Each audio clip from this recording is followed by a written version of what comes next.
নমো ভগবতে বাসুদেবায়। ধর্মক্ষেত্রে কুরুক্ষেত্রে যুযুৎসু সমবেতা ইয়ুৎসবঃ মামকাঃ পাণ্ডবাস্সৈব কিমকুর্বত সঞ্জয়। ধর্মক্ষেত্রে কুরুক্ষেত্রে সমবেতা ইয়ুৎসবঃ মামকাঃ পাণ্ডবাস্সৈব কিমকুর্বত সঞ্জয়।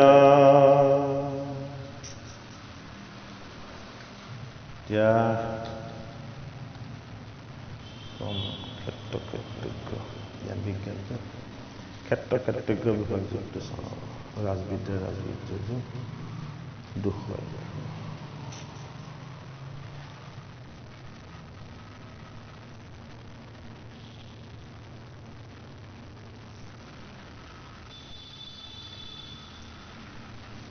ক্ষেত্ৰজ্ঞ বিভাগটো চলিছো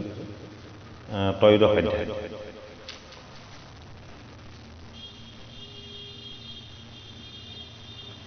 হে ৰাম পুনৰপি কৃষ্ণৰ চৰণে নমস্কাৰ,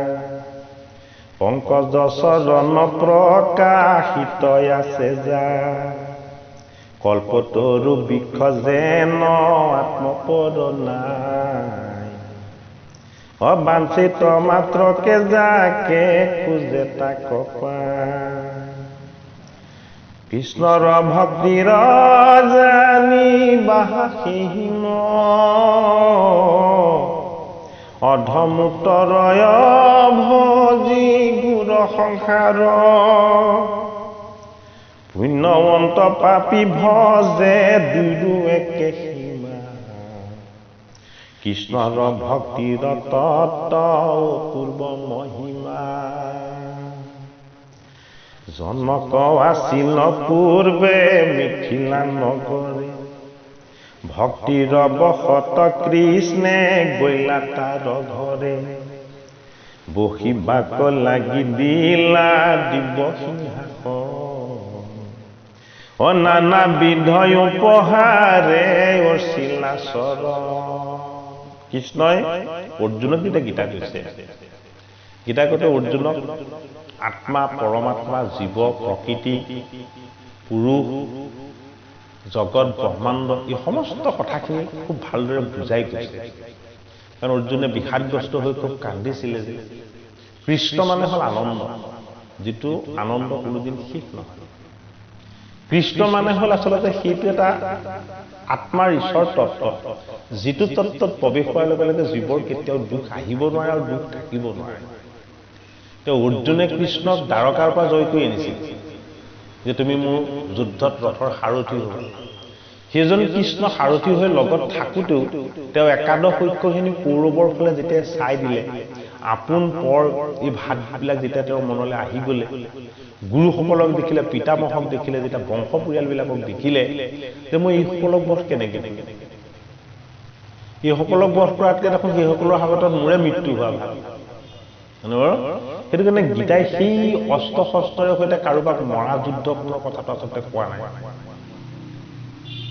আমাৰ ভিতৰতে কিছুমান শত্ৰু আছে ডাঙৰ ডাঙৰ, যিবিলাক শত্ৰুৱে আমাক নিজকে অনিষ্ট কৰি আছে, অথচ আমি দেখা নাই। গতিকে যুদ্ধখন 18 ঐক্যখিনি সেনাৰ মাজত যে চলিছে, 18 সংখ্যাটো হ'ল এটা মেজিক নাম্বাৰ। 18 যিটো সংখ্যা, এই সংখ্যাটো হ'ল এটা মেজিক নাম্বাৰ। এই সংখ্যাটোৱে আচলতে গাণিতিক শাস্ত্ৰত সীমাহীনকহে বুজায়, ই পৰিমাণক নুবুজায়। সেইটো কাৰণে 18 অক্ষয়িনী সেনা, 18 দিনৰ যুদ্ধ, 18 পৰ্ব, 18 যুগ সম্বলিত গীতা। বেদব্যাসে এই 18 সংখ্যাটোত বিশেষ প্ৰাধান্য দি থৈছে। অষ্ট প্ৰকৃতিৰে হ'ল আমাৰ দেহটো গঠিত। 18 পুৰাণ আছে। অষ্ট প্ৰকৃতিৰে হ'ল আমাৰ এই দেহ তত্ত্ব গঠিত। অষ্ট প্ৰকৃতি, পঞ্চভূত, 3 অহংকাৰ, 8টা বস্তু, হয়নে? এই 8টা প্ৰকৃতিৰ চৈতন্য শক্তি হ'ল ঈশ্বৰ কৃষ্ণ। যে ঈশ্বৰ কৃষ্ণ এজনেই, কিন্তু ঈশ্বৰ কৃষ্ণৰ লগত ঐশ্বৰিক সমস্ত গুণ আছে। এই গুণখিনি পৰিমাণেৰে সৈতে বুজাই শেষ কৰিব নোৱাৰি। সেইটো কাৰণে 10 অংকটো তালৈ অনা হৈছে, কাৰণ 1ৰ লগত 0 বহিলে 10 হয়। সেইটো কাৰণে 10টা ইন্দ্ৰিয়ৰ চৈতন্য শক্তি হ'ল কৃষ্ণ। অষ্ট প্ৰকৃতিক চৈতন্য কৰি ৰখা শক্তি হ'ল কৃষ্ণ। গোটেই বস্তুখিনি 18টা পৰিমাণেৰ সৈতে আচলতে বুজোৱা হৈছে। কিন্তু গীতাৰ যুগৰ সংখ্যা 18টাই ৰখা হৈছে। এতিয়া 13 অধ্যায় হ'ল ক্ষেত্ৰ ক্ষেত্ৰজ্ঞ বিভাগযোগ। ক্ষেত্ৰ ক্ষেত্ৰজ্ঞ মানে বিভাগযোগ মানে আমাৰ এই দেহ ক্ষেত্ৰ, আত্মা ক্ষেত্ৰ আৰু ঈশ্বৰ, এই বস্তুবিলাক মানে সংস্কৃতত মূল কথাখিনি অত্যন্ত গূঢ়ভাৱে থকাৰ কাৰণে গোবিন্দ মিশ্ৰই অনুবাদ কৰোঁতে সেই কথাখিনি বুজিবৰ কাৰণে কিছুমান তাৰ আনুষাংগিক কাহিনী তাক ৰেফাৰেঞ্চ হিচাপে আনিছে। সেইটো কাৰণে জনকৰ ওচৰলৈ ভগৱান কৃষ্ণ যাব লগা হ'ল। জনক কাৰ পিতৃ আছিলে? জনক শ্ৰীৰামচন্দ্ৰৰ পিতৃ আছিলে। তেতা যুগতেই জন্ম হোৱা জনক দাপৰ যুগত কৃষ্ণ জন্ম হোৱালৈকে তেতিয়ালৈকে মিথিলাৰ ৰজা হৈ আছে। কি কথা এইটো? মানে ৰামচন্দ্ৰয়ো প্ৰয়াণ হৈ পেলাই নতুন জন্ম লৈ কৃষ্ণ অৱতাৰ ল'লে, জনকৰ মৃত্যু নহল কিয়? নাছিলে, তেতিয়ালৈকে মৃত্যু হোৱা নাই, কাৰণ কৃষ্ণ গৈছে ন। এইটো পদত ক'লে সেই কথাটো। ভাগৱতৰ 10ম স্কন্ধতো আছে। ঋষিসকলক লগত লৈ দ্বাৰকাধীশ কৃষ্ণ আৰু ৰাম মিথিলালে জনকৰ ওচৰলৈ গৈছে। গম পাইছে নে? জনক হ'ল 12জন বৈষ্ণৱৰ ভিতৰত এজন বৈষ্ণৱ। বৈষ্ণৱৰ ওচৰলৈ বিষ্ণু যাবই, সেইটো বিশ্বাস, সেইটো এটা প্ৰত্যয়। বৈষ্ণৱৰ গৃহত আহি ৰামৰ দৰে ঈশ্বৰৰ জন্ম হ'বই, সেইটো শাস্ত্ৰই আমাক এটা কি দিছে? আত্মবিশ্বাস যোগাই তুলিছে। যে তুমি যদি বিষ্ণু ভকত হ'ব পাৰিছা, বৈষ্ণৱ যদি হ'ব পাৰিছা, ঈশ্বৰ কৃষ্ণ বা ৰামৰ যদি একান্ত সেৱক হ'ব পাৰিছা, তেতিয়াহ'লে তোমাৰ ওচৰলৈ আত্মা ঈশ্বৰ পৰমাত্মা আহিবই। কিয় আহিব? ভকত আৰু বৈষ্ণৱৰ কেতিয়াও ভগৱানে আঁতৰ কৰি ৰাখিব নোৱাৰে বা নেৰাখে। এইটো পদত কৈছে যে তুমি তোমাৰ লগত থকা ক্ষেত্ৰ ক্ষেত্ৰজ্ঞ স্বৰূপ ঈশ্বৰৰ তত্ত্বকেইটাৰ কথা তুমি যদি অনুভৱ কৰিব পাৰা, মিথিলাৰ ৰজা জনকৰ ওচৰলৈ কৃষ্ণ যিদৰে দাপৰ যুগত গৈছিলে এটা যুগৰ ৰজাজনৰ ওচৰলৈ, তুমি কলি যুগত জন্ম হোৱা মনুষ্য হ'লেও ঈশ্বৰ কৃষ্ণৰ অস্তিত্ব আৰু অনুভৱ তোমাৰ ওচৰলৈ আহিব। যদি তুমি জনকৰ নিচিনাকে ৰজা হৈ ঋষিৰ দৰে জীৱন যাপন কৰিব পাৰিছা, সৎ পথত শুদ্ধ পথত যদি তুমি থাকিব পাৰিছা, সত্য যদি তুমি কোনোদিন ভংগ কৰা নাই, তেতিয়াহ'লে ঈশ্বৰৰ প্ৰৱেশ তোমাৰ ওচৰলৈ হ'বই। ক্ষেত্ৰ ক্ষেত্ৰজ্ঞ বিভাগ। ক্ষেত্ৰ মানে কি? ক্ষেত্ৰ মানে আমাৰ এই দেহ। ক্ষেত্ৰজ্ঞ মানে কি? ক্ষেত্ৰজ্ঞ মানে হ'ল আমাৰ আত্মা। দেহটো হ'ল ক্ষেত্ৰ, 10 ইন্দ্ৰিয়, একাদশ মন, পঞ্চভূত, মানে 3 অহংকাৰ, এই গোটেইখিনি বস্তু হ'ল এখন ক্ষেত্ৰ। সেইটো কাৰণে প্ৰথম শ্লোক জনাই আনিছে কি? ধৰ্ম ক্ষেত্ৰে কুৰুক্ষেত্ৰে সমবেতা ইযুচ্যব মামকাঃ পাণ্ডবা চৈব কিম কুৰুবত সঞ্জয়। গীতাৰ প্ৰথম শ্লোকটো ধৃতৰাষ্ট্ৰই ৰাখিছে, এইটো ডাঙৰ কথা। তাৰ পাছৰ শ্লোকটো সঞ্জয় ৰাখিছে। এতিয়া আমি ক্ষেত্ৰ ক্ষেত্ৰজ্ঞ বিভাগযোগৰ কথাখিনিতো আপোনালোকে ধৰক গীতা যদি শুনা নাই তেতিয়াহ'লে বুজি নাপাব। প্ৰাৰম্ভিক কথাকেইটা কৈ ল'ব লাগিব। সেইটো কাৰণে ক্ষেত্ৰ ক্ষেত্ৰজ্ঞ বিভাগযোগত এতিয়া আমাৰ জীৱ, আমাৰ দেহ, আমাৰ আত্মা, ঈশ্বৰ, এই বস্তুবিলাকৰ কথা আমাক ভালদৰে বুজাই কয়। এতিয়া নিবন্ধকাৰে কৈছে যে কৃষ্ণৰ ভক্তি কৰিলে কেতিয়াও সেই ভক্তি কেতিয়াও অথলে নাযায়। কিয় অথলে নাযায়? একমাত্ৰ কৃষ্ণই দেৱতা। যিজন দেৱতাক চোৰ এজনে যদি উপাসনা কৰে তেতিয়াও সন্তুষ্ট হয়, সন্ত মহন্ত এজনে যদি উপাসনা কৰে তেতিয়াও সন্তুষ্ট হয়। আমাৰ মাজত জানো চোৰ ডকাইত বুলি ভেদভাৱ নাই? বেয়া মানুহজনক কমে এইটো বেয়া বস্তু আহিব, বেয়া বায়ু আহিব। আচলতে বেয়া মানুহ এজনৰ বেয়া চিন্তনৰ, বেয়া ভাৱৰ মানুহ এজন যদি আমাৰ গৃহলৈ আহে, তেতিয়াহ'লে আমাৰ কিবা অনিষ্ট হ'ব পাৰে নেকি? পাৰ্থিৱ অনিষ্ট নহ'ব পাৰে, কিন্তু আপোনাৰ লগত থকা যিকণ শুদ্ধতা, পবিত্ৰতা, সেইকণৰ তাৰতম্য ঘটি যাব পাৰে। কাৰণ তেওঁৰ লগত যিটো বতাহ আছে, বায়ু আছে, সেই বায়ুটো তেওঁলোকৰ প্ৰদূষিত বায়ু আছে। সেইটো কাৰণে যিকোনো মানুহে কৰমণ্ডল নকৰে, ভৰিত চুবলৈ নিদিয়ে। কিয় নিদিয়ে? তেওঁৰ লগত থকা সাত্বিক সাধনাময় সদ্গুণখিনি বেয়া বস্তুটোৱে চুইলে যদি তাৰ লগত গুচি যায়, তেওঁৰ বেয়াখিনি কিজানি ইয়াত থাকি যায়। নেদেখা বস্তুবিলাকৰ শক্তিটো বেছি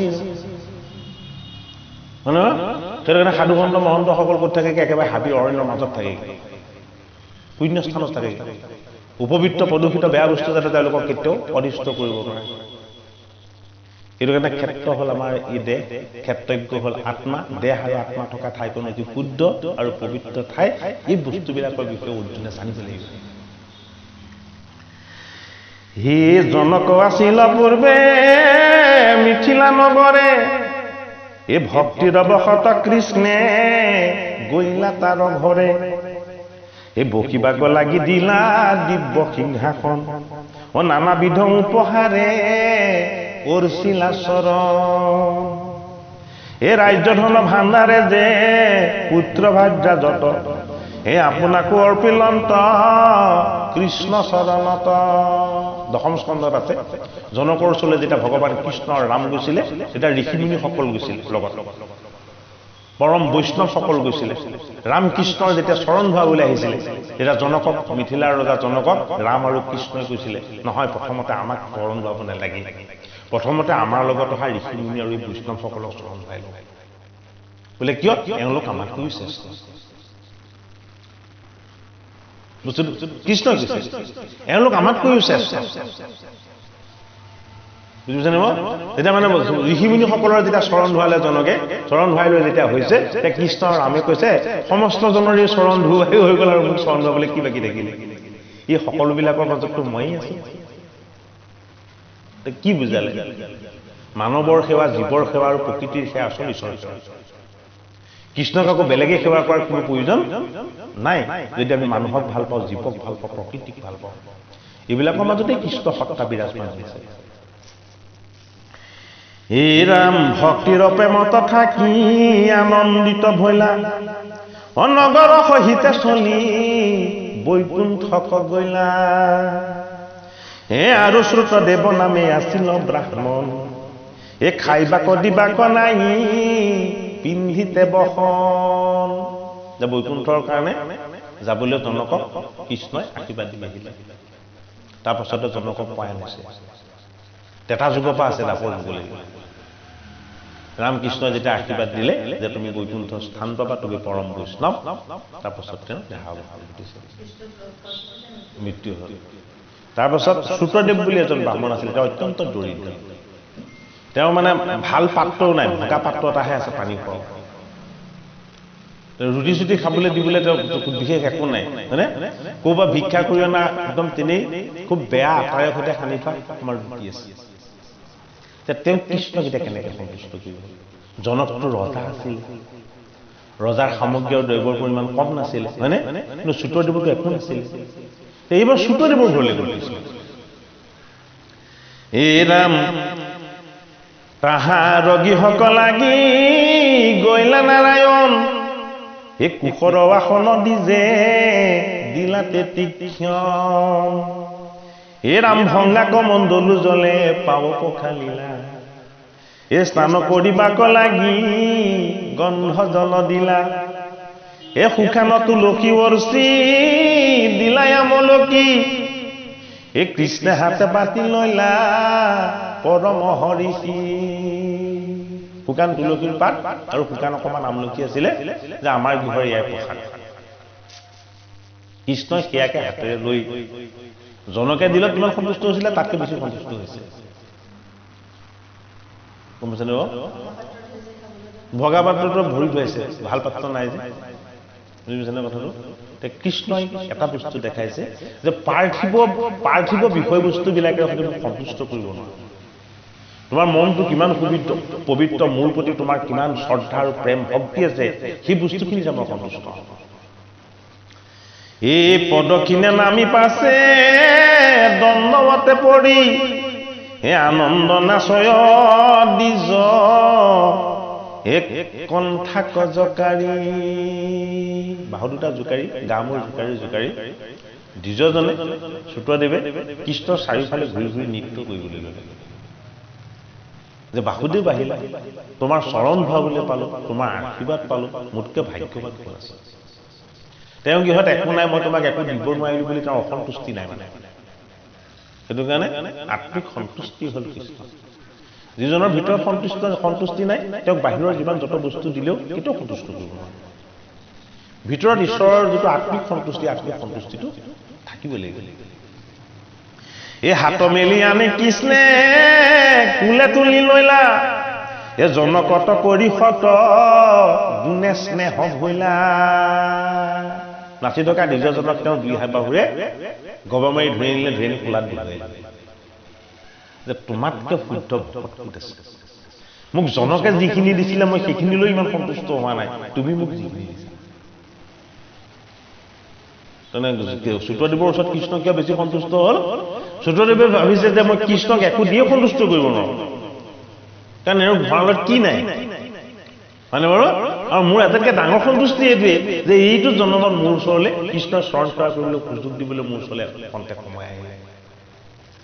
এই সুযোগটো যে ঈশ্বৰে মোক দিছে ইয়াতকৈ ডাঙৰ সুযোগ আৰু মোক নালাগে সেইটো কাৰণে কৃষ্ণই পলাকৈ মন কৰিছে চতুৰাদেৱৰ নাম গলে ধৰি কৃষ্ণে কৰি লন্ত শিৰঘ্ৰাণ ও বামনক প্ৰিয় বাক্য বোলে ভগৱান ও তুমি ভক্তি প্ৰেমে তুষ্ট কৰিলা মোক এ কিবা দিব খুজি নাহি এ পাওঁ তিনি লোক ও এবেহেন দ্বিজময়ী এ মনে আলোচিলে এ ভক্তিত বিকয় গয়লা হে আপোনাক দিলে তুমি মোক যি ভক্তি কৰিলা সপেম ভক্তি যে কৃষ্ণ কৃষ্ণ বুলি তুমি নাচি নাচি মোক আনন্দিত কৰি মোৰ চাৰিওফালে তুমি প্ৰদক্ষিণ কৰিছা মানে বাৰু মই যে তোমাৰ ওচৰলৈ আহিছো এইটোতেই তুমি আটাইতকৈ ডাঙৰ আনন্দ বুলি তুমি অন্তৰতে ভাবিছা কৃষ্ণই কৈছে তোমাক মই জগতৰ কি বস্তু দিব লাগিছে আজিৰ পৰা মই তোমাৰে হৈ গলো মই ঈশ্বৰেই তোমাৰ হৈ গলো আজিৰ পৰা মানে বাৰু তিনিতলৈকে জিনিব পাৰিব কিন্তু কৃষ্ণক জিনিব নোৱাৰে কৃষ্ণই কৈছে যে চতুৰাদেৱে মোকো জিনিলে চতুৰাদেৱৰ দৰে শুদ্ধ দ্বিজৰ কাৰণে মই কি হলো আজিৰ পৰা তেওঁৰ মই নহয় নহয় এইটো চতুৰাদেৱ এই হেনয় কৃষ্ণৰ দৈ পংকজ চৰণ এই কায় বাক্য মনে মই এ পখিলো শৰণ অ অৰ্জুনৰ শোক দেখি দ্বিতীয় অধ্যায় এ সাংখ্য যোগ গোট কৃষ্ণে এ কহিলা সাক্ষাৎ এ সাংখ্য যুগ জ্ঞান নুবুজিলা ধনঞ্জয় অপ্ৰকৃতি পুৰুষ ভেদে এ ত্ৰয়োদশক এ দ্বাদশ অধ্যায়ে কৃষ্ণে কৰিলা কহিলা সম্প্ৰতি অজ্ঞান ভক্তি কৰি পাৱে পন্থে পাৱে গতি অৰ্জুনৰ মনৰ সুখটো দূৰ কৰিবৰ কাৰণে ভগৱান কৃষ্ণই সাংখ্য যুগটো ক'লে সাংখ্য যুগটো হ'ল গীতাৰ দ্বিতীয় অধ্যায় ইয়াত ৭৮টা শ্লোক আছে সাংখ্য যুগত তিনিটা ভাগ আছে তিনিটা তত্ত্ব আছে গীতাৰ দ্বিতীয় অধ্যায়টো আৰু গীতাৰ দ্বিতীয় অধ্যায়টো হ'ল গোটেই গীতাৰ সাৰ সাংখ্য যুগ অৰ্জুনক কৃষ্ণই যদিও ক'লে কাৰণ সাংখ্য যুগ মানে কৃষ্ণ গোটেই কথাখিনি কৃষ্ণ আত্মাৰ তত্ত্বৰ সম্পৰ্কিত অৰ্জুনে বৰ ধুনীয়াকৈ শুনিলে আৰু বুজিলে কিন্তু গীতা কৈ থাকোঁতেই যেতিয়া কৈ গৈ আছে সাংখ্য যুগৰ কথাখিনি আকৌ পাহৰি থাকিলে কাৰণ পৰমাত্মাৰ তত্ত্ব কথা সেই কথাখিনি জীৱৰ মনত ৰখাটো বৰ দুৰূহ কাম কৃষ্ণ হ'ল অন্তৰ্যামী কৃষ্ণইতো জানে যে মই অৰ্জুনক সাংখ্য যুগ ঠিকেই গ'লো কিন্তু ক্ষেত্ৰজ্ঞ বিভাগ তত্ত্ববিলাকৰ কথা যদি মই নকওঁ এই সাংখ্য যুগৰ কথাখিনি তেওঁৰ মনত নাথাকিব মানে কি কৰিছে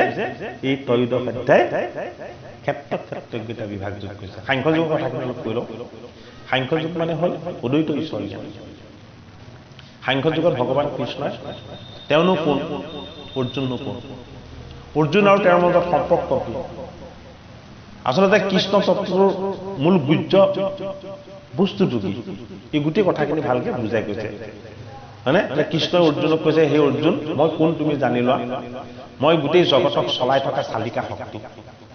এই জগতত যেটো চৈতন্য শক্তি আছে পৃথিৱীখনৰ মাজেদি এডাল কেন্দ্ৰ আছে মেৰুদণ্ড নাই জানো এই মেৰুদণ্ডত থকা প্ৰত্যেক বস্তুকে টানি থকা যেটো মধ্যাকৰ্ষণ শক্তি সেইটোই মই কাৰণ সমস্ত শক্তিখিনিয়ে তেওঁ বুলি কৈছে সাংখ্য যুগত গীতা বোলে কিয় ভূমি হল প্ৰকৃতি মই হলো ভূধৰ মানে কি প্ৰকৃতিক ধৰি থাকোতা এনে পৃথিৱীখনক কিহে ধৰি আছে মেৰুদণ্ডলে ধৰি আছে ফি মাজৰ ফালে টানি থকাৰ কাৰণে সি নিজে ঘূৰি থাকিব লগা হয় মুভমেন্ট এটা লৈ থাকিব লগা হয় গোটেই বস্তুবিলাকক সি মাজৰ ফালে টানি থকা নাই পৃথিৱী সেইটো কাৰণে মই মধ্যাকৰ্ষণ শক্তি আৰু লগতে কি মই ভূমি প্ৰকৃতি তেওঁৰ স্বামী এই পৃথিৱীখনক মই ধৰি আছো পৃথিৱীখনক যিদৰে মই ধৰি আছো সেই অৰ্জুন তোমাকো মই ধৰি আছো তো অৰ্জুনে বুজি পোৱা নাই যে তুমি মোক কেনেকৈ ধৰি আছা মইতো বুজি পোৱা নাই কৈছে যে মই হলো তোমাৰ আত্মা শক্তি বোলে আত্মা শক্তিটো কি বস্তু বোলে আত্মা শক্তিটো তুমি অনুভৱ কৰিলেহে বুজিব পাৰিবা মই তোমাক তাক দেখুৱাই দিব নোৱাৰো বোলে কিয় দেখুৱাই দিব নোৱাৰো বোলে আত্মাৰ বহুতটা লক্ষণ আছে বোলে আত্মা কি আত্মা কোনোদিন নমৰে আত্মাক কোনোদিন অস্ত্ৰ শস্ত্ৰই কাটিব নোৱাৰে আত্মাক জলে শিকটোও কৰিব নোৱাৰে তো অৰ্জুনেতো কথাবোৰ আৰু অবুজ হ'ল আৰু বুজি নোপোৱা হ'ল যে কি সময়তো কথাখিনি ধৰিব পৰা নাই কৃষ্ণই কৈছে তুমি ৰাতি যেতিয়া শুই আছা তুমি এবাৰ ভাবি চোৱাচোন আকাশত যে সূৰ্যটো আছে তুমি এইটো কথা অনুভৱ কৰিব পাৰিবানে বোলে নোৱাৰা বোলে কিয় নোৱাৰা বোলে নহয় আন্ধাৰ আহি গৈছে নহয় আন্ধাৰে আহি গৈছে সূৰ্যটো আকাশত নথকাকে আছে জানো বোলে আছে নথকাকে না আছে আকাশত সূৰ্যটো আছে তুমি ৰাতি হ'ল কাৰণে তুমি ৰাতি হ'ল বুলি ভাবিছা কিন্তু আকাশতটো সূৰ্যটো আছে বোলে হয় মই তেনেকৈ মই সূৰ্য হৈ সদায় থাকিম তোমাৰ লগতে থাকিম যদি তুমি অনুভৱ কৰা যে ৰাতি আন্ধাৰ হ'ল কৃষ্ণ মোৰ লগত নাই তেতিয়াহ'লে মই তোমাৰ পৰা আঁতৰত যদি তুমি অনুভৱ কৰিব পাৰিছা যে ৰাতি যদিও আন্ধাৰ হৈছে সূৰ্যটোৰ শক্তি আৰু পোহৰ আৰু তাপেৰে সৈতে আমাক প্ৰতিপালিত কৰি আছে ঈশ্বৰ কৃষ্ণ মোৰ লগতে আছে তো অৰ্জুনে কৈছে যে তেতিয়াহ'লে মই কিয় সুখ কৰিছিলো কাৰণ তুমিতো আনন্দময় কৈছে এইটোৱে আছিলে তোমাৰ অজ্ঞান আৰু এইটোৱে আছিলে তোমাৰ অবিদ্যা সাংখ্য যুগত তেতিয়া কৃষ্ণই অৰ্জুনক কৈছে যে তুমি যদি মোৰ আত্মা ঈশ্বৰ তত্ত্বটোৰ বিষয়ে যদি তুমি ভালদৰে বুজিবলৈ হয় নিৰ্বাণস্থিত মুনিজনৰ যিকেইটা লক্ষণ এই লক্ষণকেইটা তুমি সাধনা কৰিব লাগিব অৰ্জুনক সুধিছে যে নিৰ্বাণস্থিত মুনিজননো কোন বোলে সেইজন আৰু মোৰ মাজত কাইটোৰ পাৰ্থক্য থাকে আত্মিক পাৰ্থক্য একো নাই বোলে কিয় তেওঁ সদায় সন্তুষ্ট হৈ থাকে তেওঁ ৰোগ ব্যাধি জৰা এইবিলাক বস্তুৰ কথা কোনোদিন চিন্তা নকৰে বোলে কিয় নকৰে তেওঁ এটাই জানে যে তেওঁৰ চালিকা শক্তিটো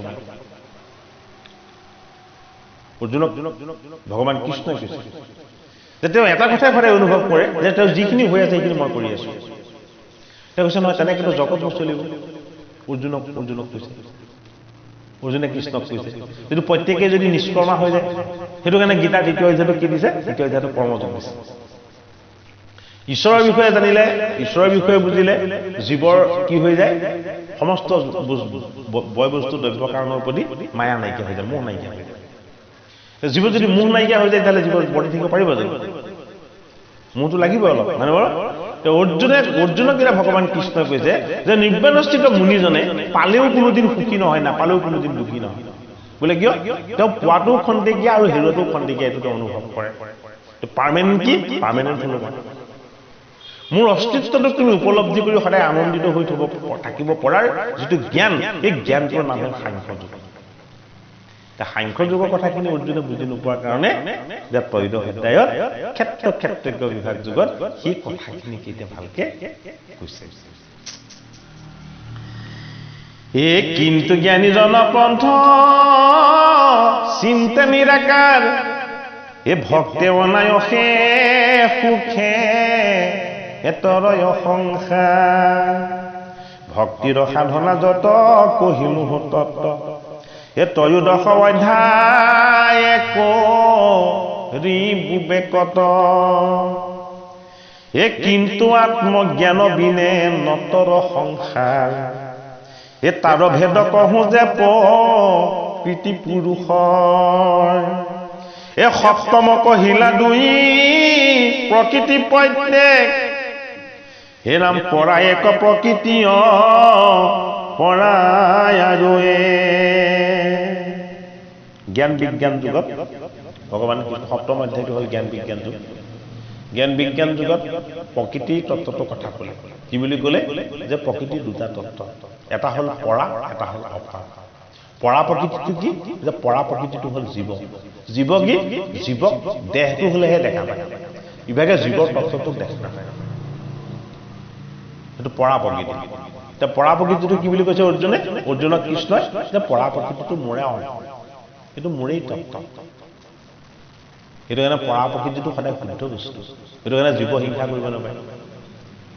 জীৱক কেতিয়াও অন্যায় কৰিব নাপায় তাৰ দেহটোহে পাৰ্থিব জানিব জীৱটো ঈশ্বৰ সেইটো কাৰণে জীৱ প্ৰেমটো ঈশ্বৰ প্ৰেমৰ তুল্য সপ্তম অধ্যায় জ্ঞান বিজ্ঞান যুগত ভগৱান কৃষ্ণই এই কথাখিনি খুব ধুনীয়াকৈ অৰ্জুনক বুজাই গৈছে মানে গীতা মানে যদি জানিব লগা হয় একদম প্ৰথম অধ্যায়ৰ পৰা গোটেই বস্তুখিনি ষ্টেপ পাই কথাখিনি জানি যাব লাগিব তেতিয়া গোটেই গীতা ভাগ যেতিয়া গোটেই ভাগ জানিব তেতিয়া নিজক জানিলে ঈশ্বৰক জানিলে প্ৰকৃতিক জানিলে গোটেই তত্ত্বখিনিকেই জানিলে গীতাটো আচলতে জানিলেই নহ'ব তাক বাস্তৱ জীৱনত প্ৰয়োগো কৰিব লাগিব সেইটো হ'ল গীতাৰ সাৰ গীতা জানি বুজি তাক বাস্তৱ জীৱনত প্ৰয়োগ কৰি ল'ব পৰাটো সেইটোৱে গীতাৰ সাৰ অৰ্জুনে সেই গীতাক বাস্তৱ জীৱনত প্ৰয়োগ কৰিব কেনেকৈ সেইটো কাৰণে ত্ৰৈদশিতাই ক্ষেত্ৰ বিভাগ যুগত সেই কথাখিনি ভগৱান কৃষ্ণ এতিয়া কৈ আছে যে প্ৰকৃতি আৰু পুৰুষ দুটা বস্তু প্ৰকৃতি আৰু পুৰুষ দুটা বস্তু পুৰুষ হ'ল কি পুৰুষ হ'ল জীৱ প্ৰকৃতি হ'ল জড় জীৱও জড় যদিহে প্ৰকৃতিৰ লগত তাৰ স্পৰ্শ নহয় সেইটো কাৰণে অৰ্জুনক কৈছে যে প্ৰকৃতি দুই প্ৰকাৰৰ মই তোমাক ক'লো অপৰা প্ৰকৃতি হ'ল এই পাৰ্থিৱ জগত দ্ৰব্য কাৰণ বয় বস্তু আমাৰ দেহ এইবিলাক হ'ল অপৰা প্ৰকৃতি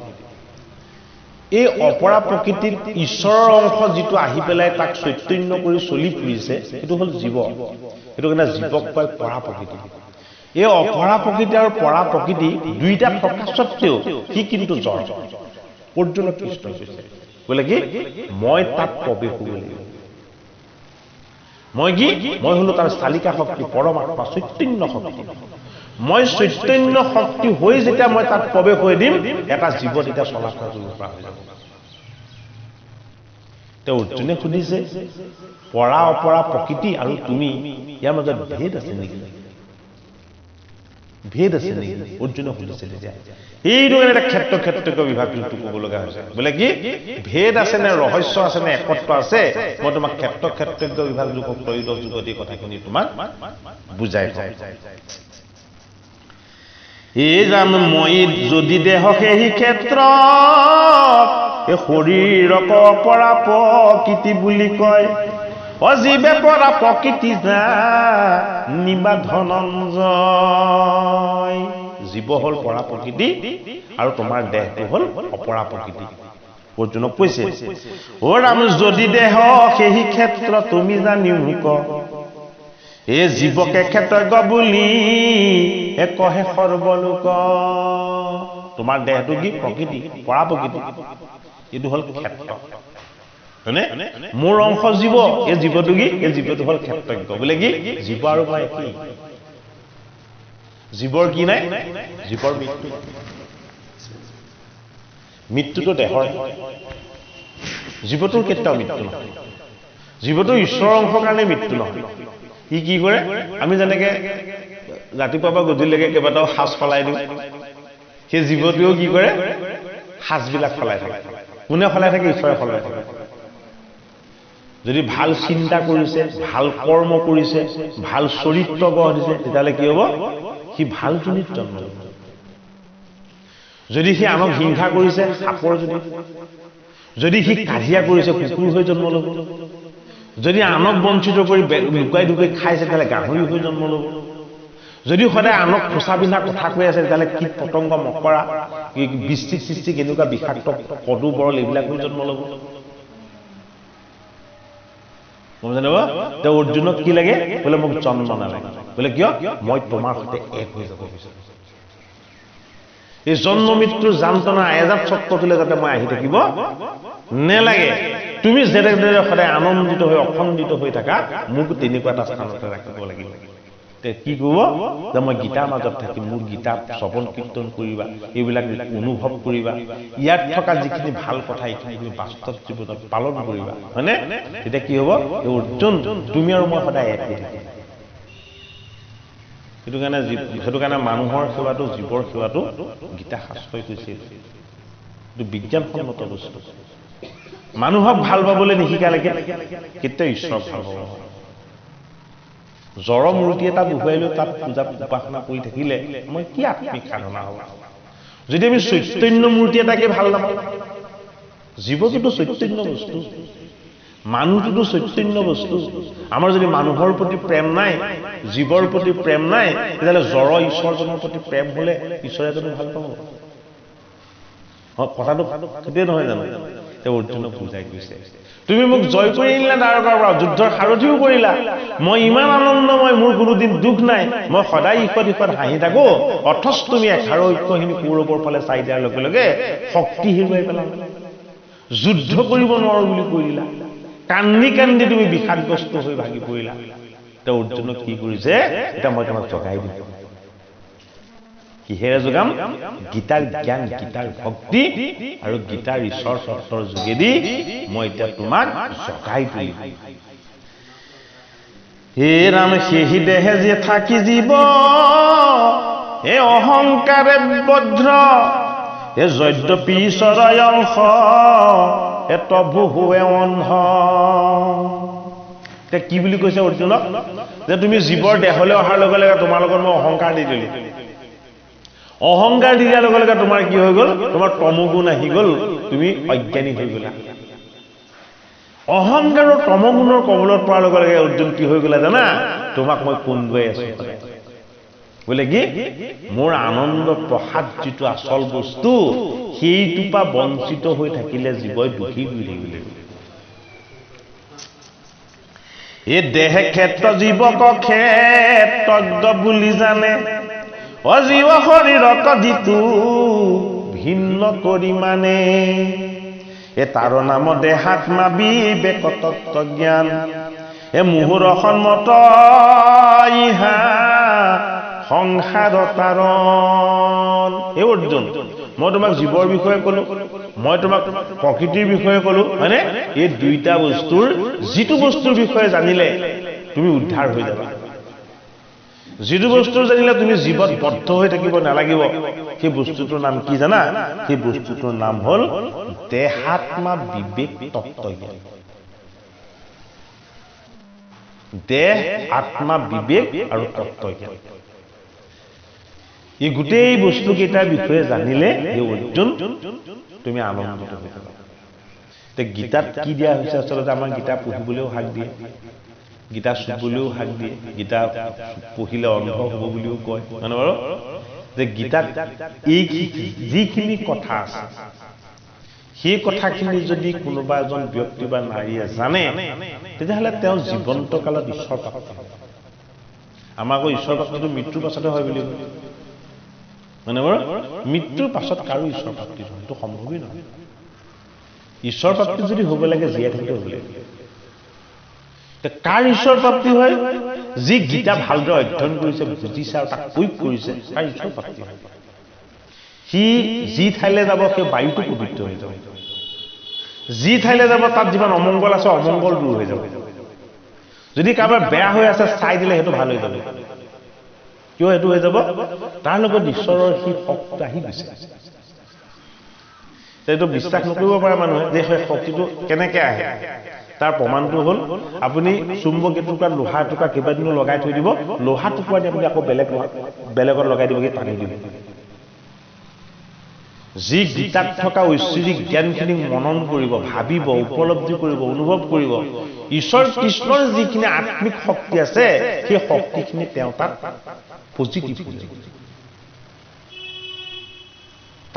তাৰ পজিটিভিটিটো বহুত বাঢ়ি গুচি যায়। আৰু কি হয়? সেইবিলাক মানুহৰ ৰোগ ব্যাধি অপায় অমংগল তেওঁৰ ওচৰলৈতো নাহেই, তেওঁ যদি বেলেগৰ তালৈ যায় তাৰো দূৰ হৈ যায়। কিয় দিছে সূত্ৰদেৱৰ ওচৰলৈ কৃষ্ণ গৈ দেখুৱাইছে জনকৰ ওচৰলৈ ভগৱান কৃষ্ণ গৈ দেখুৱাইছে বোলে কিয় মই ঈশ্বৰ হয় কিন্তু তোমালোকৰ তকত থকা যিখন পবিত্ৰতা এই পবিত্ৰতা কোনকো লাগে ঈশ্বৰকো লাগে জীৱৰ লগত থকা পবিত্ৰতা কাৰণ কৃষ্ণ যোগেশ্বৰ নহয় জানো যোগেশ্বৰ মানে যোগী কি যোগী মানে সাধনা সাধনা কাক লাগে সাধনা সাধকক লাগে গতিকে সাধনা কাক লাগে ভগৱান কৃষ্ণকো লাগে বোলে কিয় এই জগত ব্ৰহ্মাণ্ড সমস্তখিনি যদিও মই চলাই থাকো মোৰ সাধনাৰ শক্তিকতক মই সক্ৰিয় কৰি ৰাখিবৰ কাৰণে শুদ্ধ জীৱ শুদ্ধ ভকত বৈষ্ণৱ এইবিলাকৰ সংগলৈ মই যাব লগা সেই কথাখিনিকে পদত শ্ৰীমন্ত শংকৰদেৱ গুৰুজনে কৈছে এই ভকতে মোৰ হিন্দি জানিবা নিশ্চয় এই ভকত জনৰ জানা আমি সেই হৃদয় নাৰদক কৈছে এই বৈকুণ্ঠত মই নাথাকো ৰৈ এই যোগী ৰহিয়া এৰি সমুদায় এ থাকো ভকতৰ কীৰ্তন চাই কৃষ্ণ ভাল স্থানত শুভ স্থানত তেওঁ কথা য'ত শ্ৰৱণ কীৰ্তন কৰা হয় সেই স্থানত আহি কি হয় বিৰাজ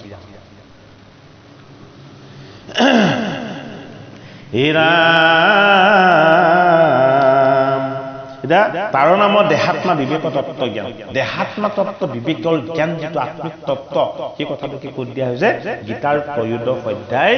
ক্ষেত্ৰ ক্ষেত্ৰজ্ঞ বিভাগ যোগত দিয়া হৈছে সেইটো কাৰণে মই ক্ষেত্ৰ ক্ষেত্ৰজ্ঞ বিভাগ যোগে পাঠ কৰিছোঁ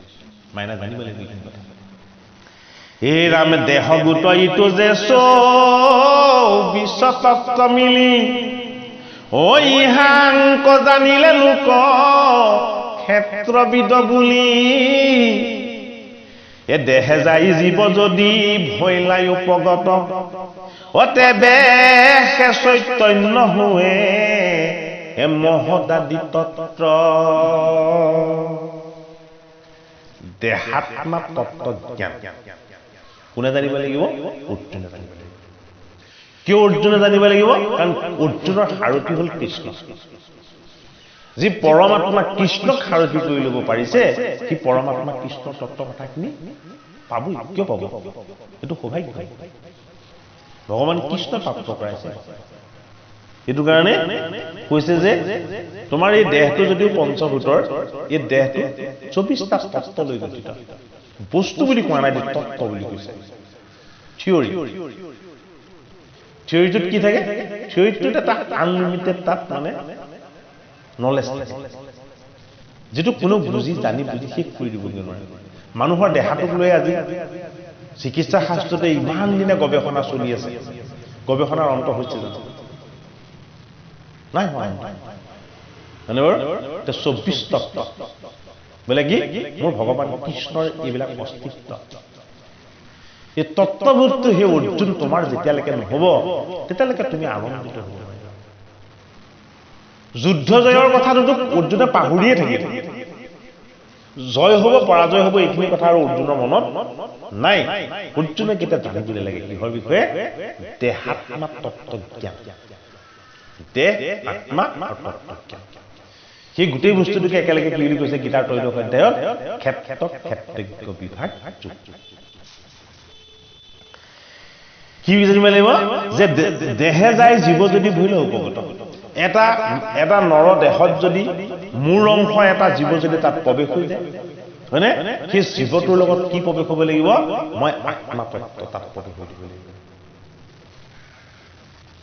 মই আত্মা তত্ত্বকে প্ৰৱেশ হৈ দিব লাগিব মই আত্মা তত্ত্ব তাত প্ৰৱেশ হৈ দিয়াৰ লগে লগে মোৰ লগত থকা 24টা তাত এক হৈ যাব 24 তত্ত্ব 24টো মেজিক নাম্বাৰ 2টো ছন্দ 4 অংকটো হ'ল ৰাহু চন্দ্ৰ আৰু ৰাহু 6 নম্বৰটো শুক্ৰ গম পাইছে নে এতিয়া 4 বস্তু বুলি এটা আমাৰ বস্তু নাই জানো 4 বস্তু আছে আৰু 4 বস্তুৰ লগত 2টা বস্তু আছে এটা হ'ল জীৱ ইটো হ'ল ঈশ্বৰ এই গোটেই বস্তুখিনিক একেলগে 24 তত্ত্ব বুলি কোৱা হয় 24 তত্ত্বত পঞ্চভূত 3 অহংকাৰ পঞ্চ তন্মাত্ৰ এই গোটেই বস্তুখিনিক একেলগে লগ লগাই 24 তত্ত্ব বুলি ভাগ কৰি দেখুওৱা হৈছে কিন্তু তাৰ তাত্ত্বিক অনুভৱটো যিটো সেই অনুভৱটো ক'ত কৰি দেখুওৱা হৈছে গীতাত কৰি দেখুওৱা হৈছে এই তিনি গুণে থাকি কৰ্মে দিয় প্ৰৱৰ্তয় হে মিছা অহংকাৰে জীৱ এটাতে বদ্ধ হয় মোৰ কি মোৰ আত্মাটোক মই সদায় সকলোবিলাক বিকাৰৰ পৰা মুক্ত কৰি ৰাখিলেও মোৰ আত্মাটো যেতিয়া জীৱত গৈ লগ লাগি যাব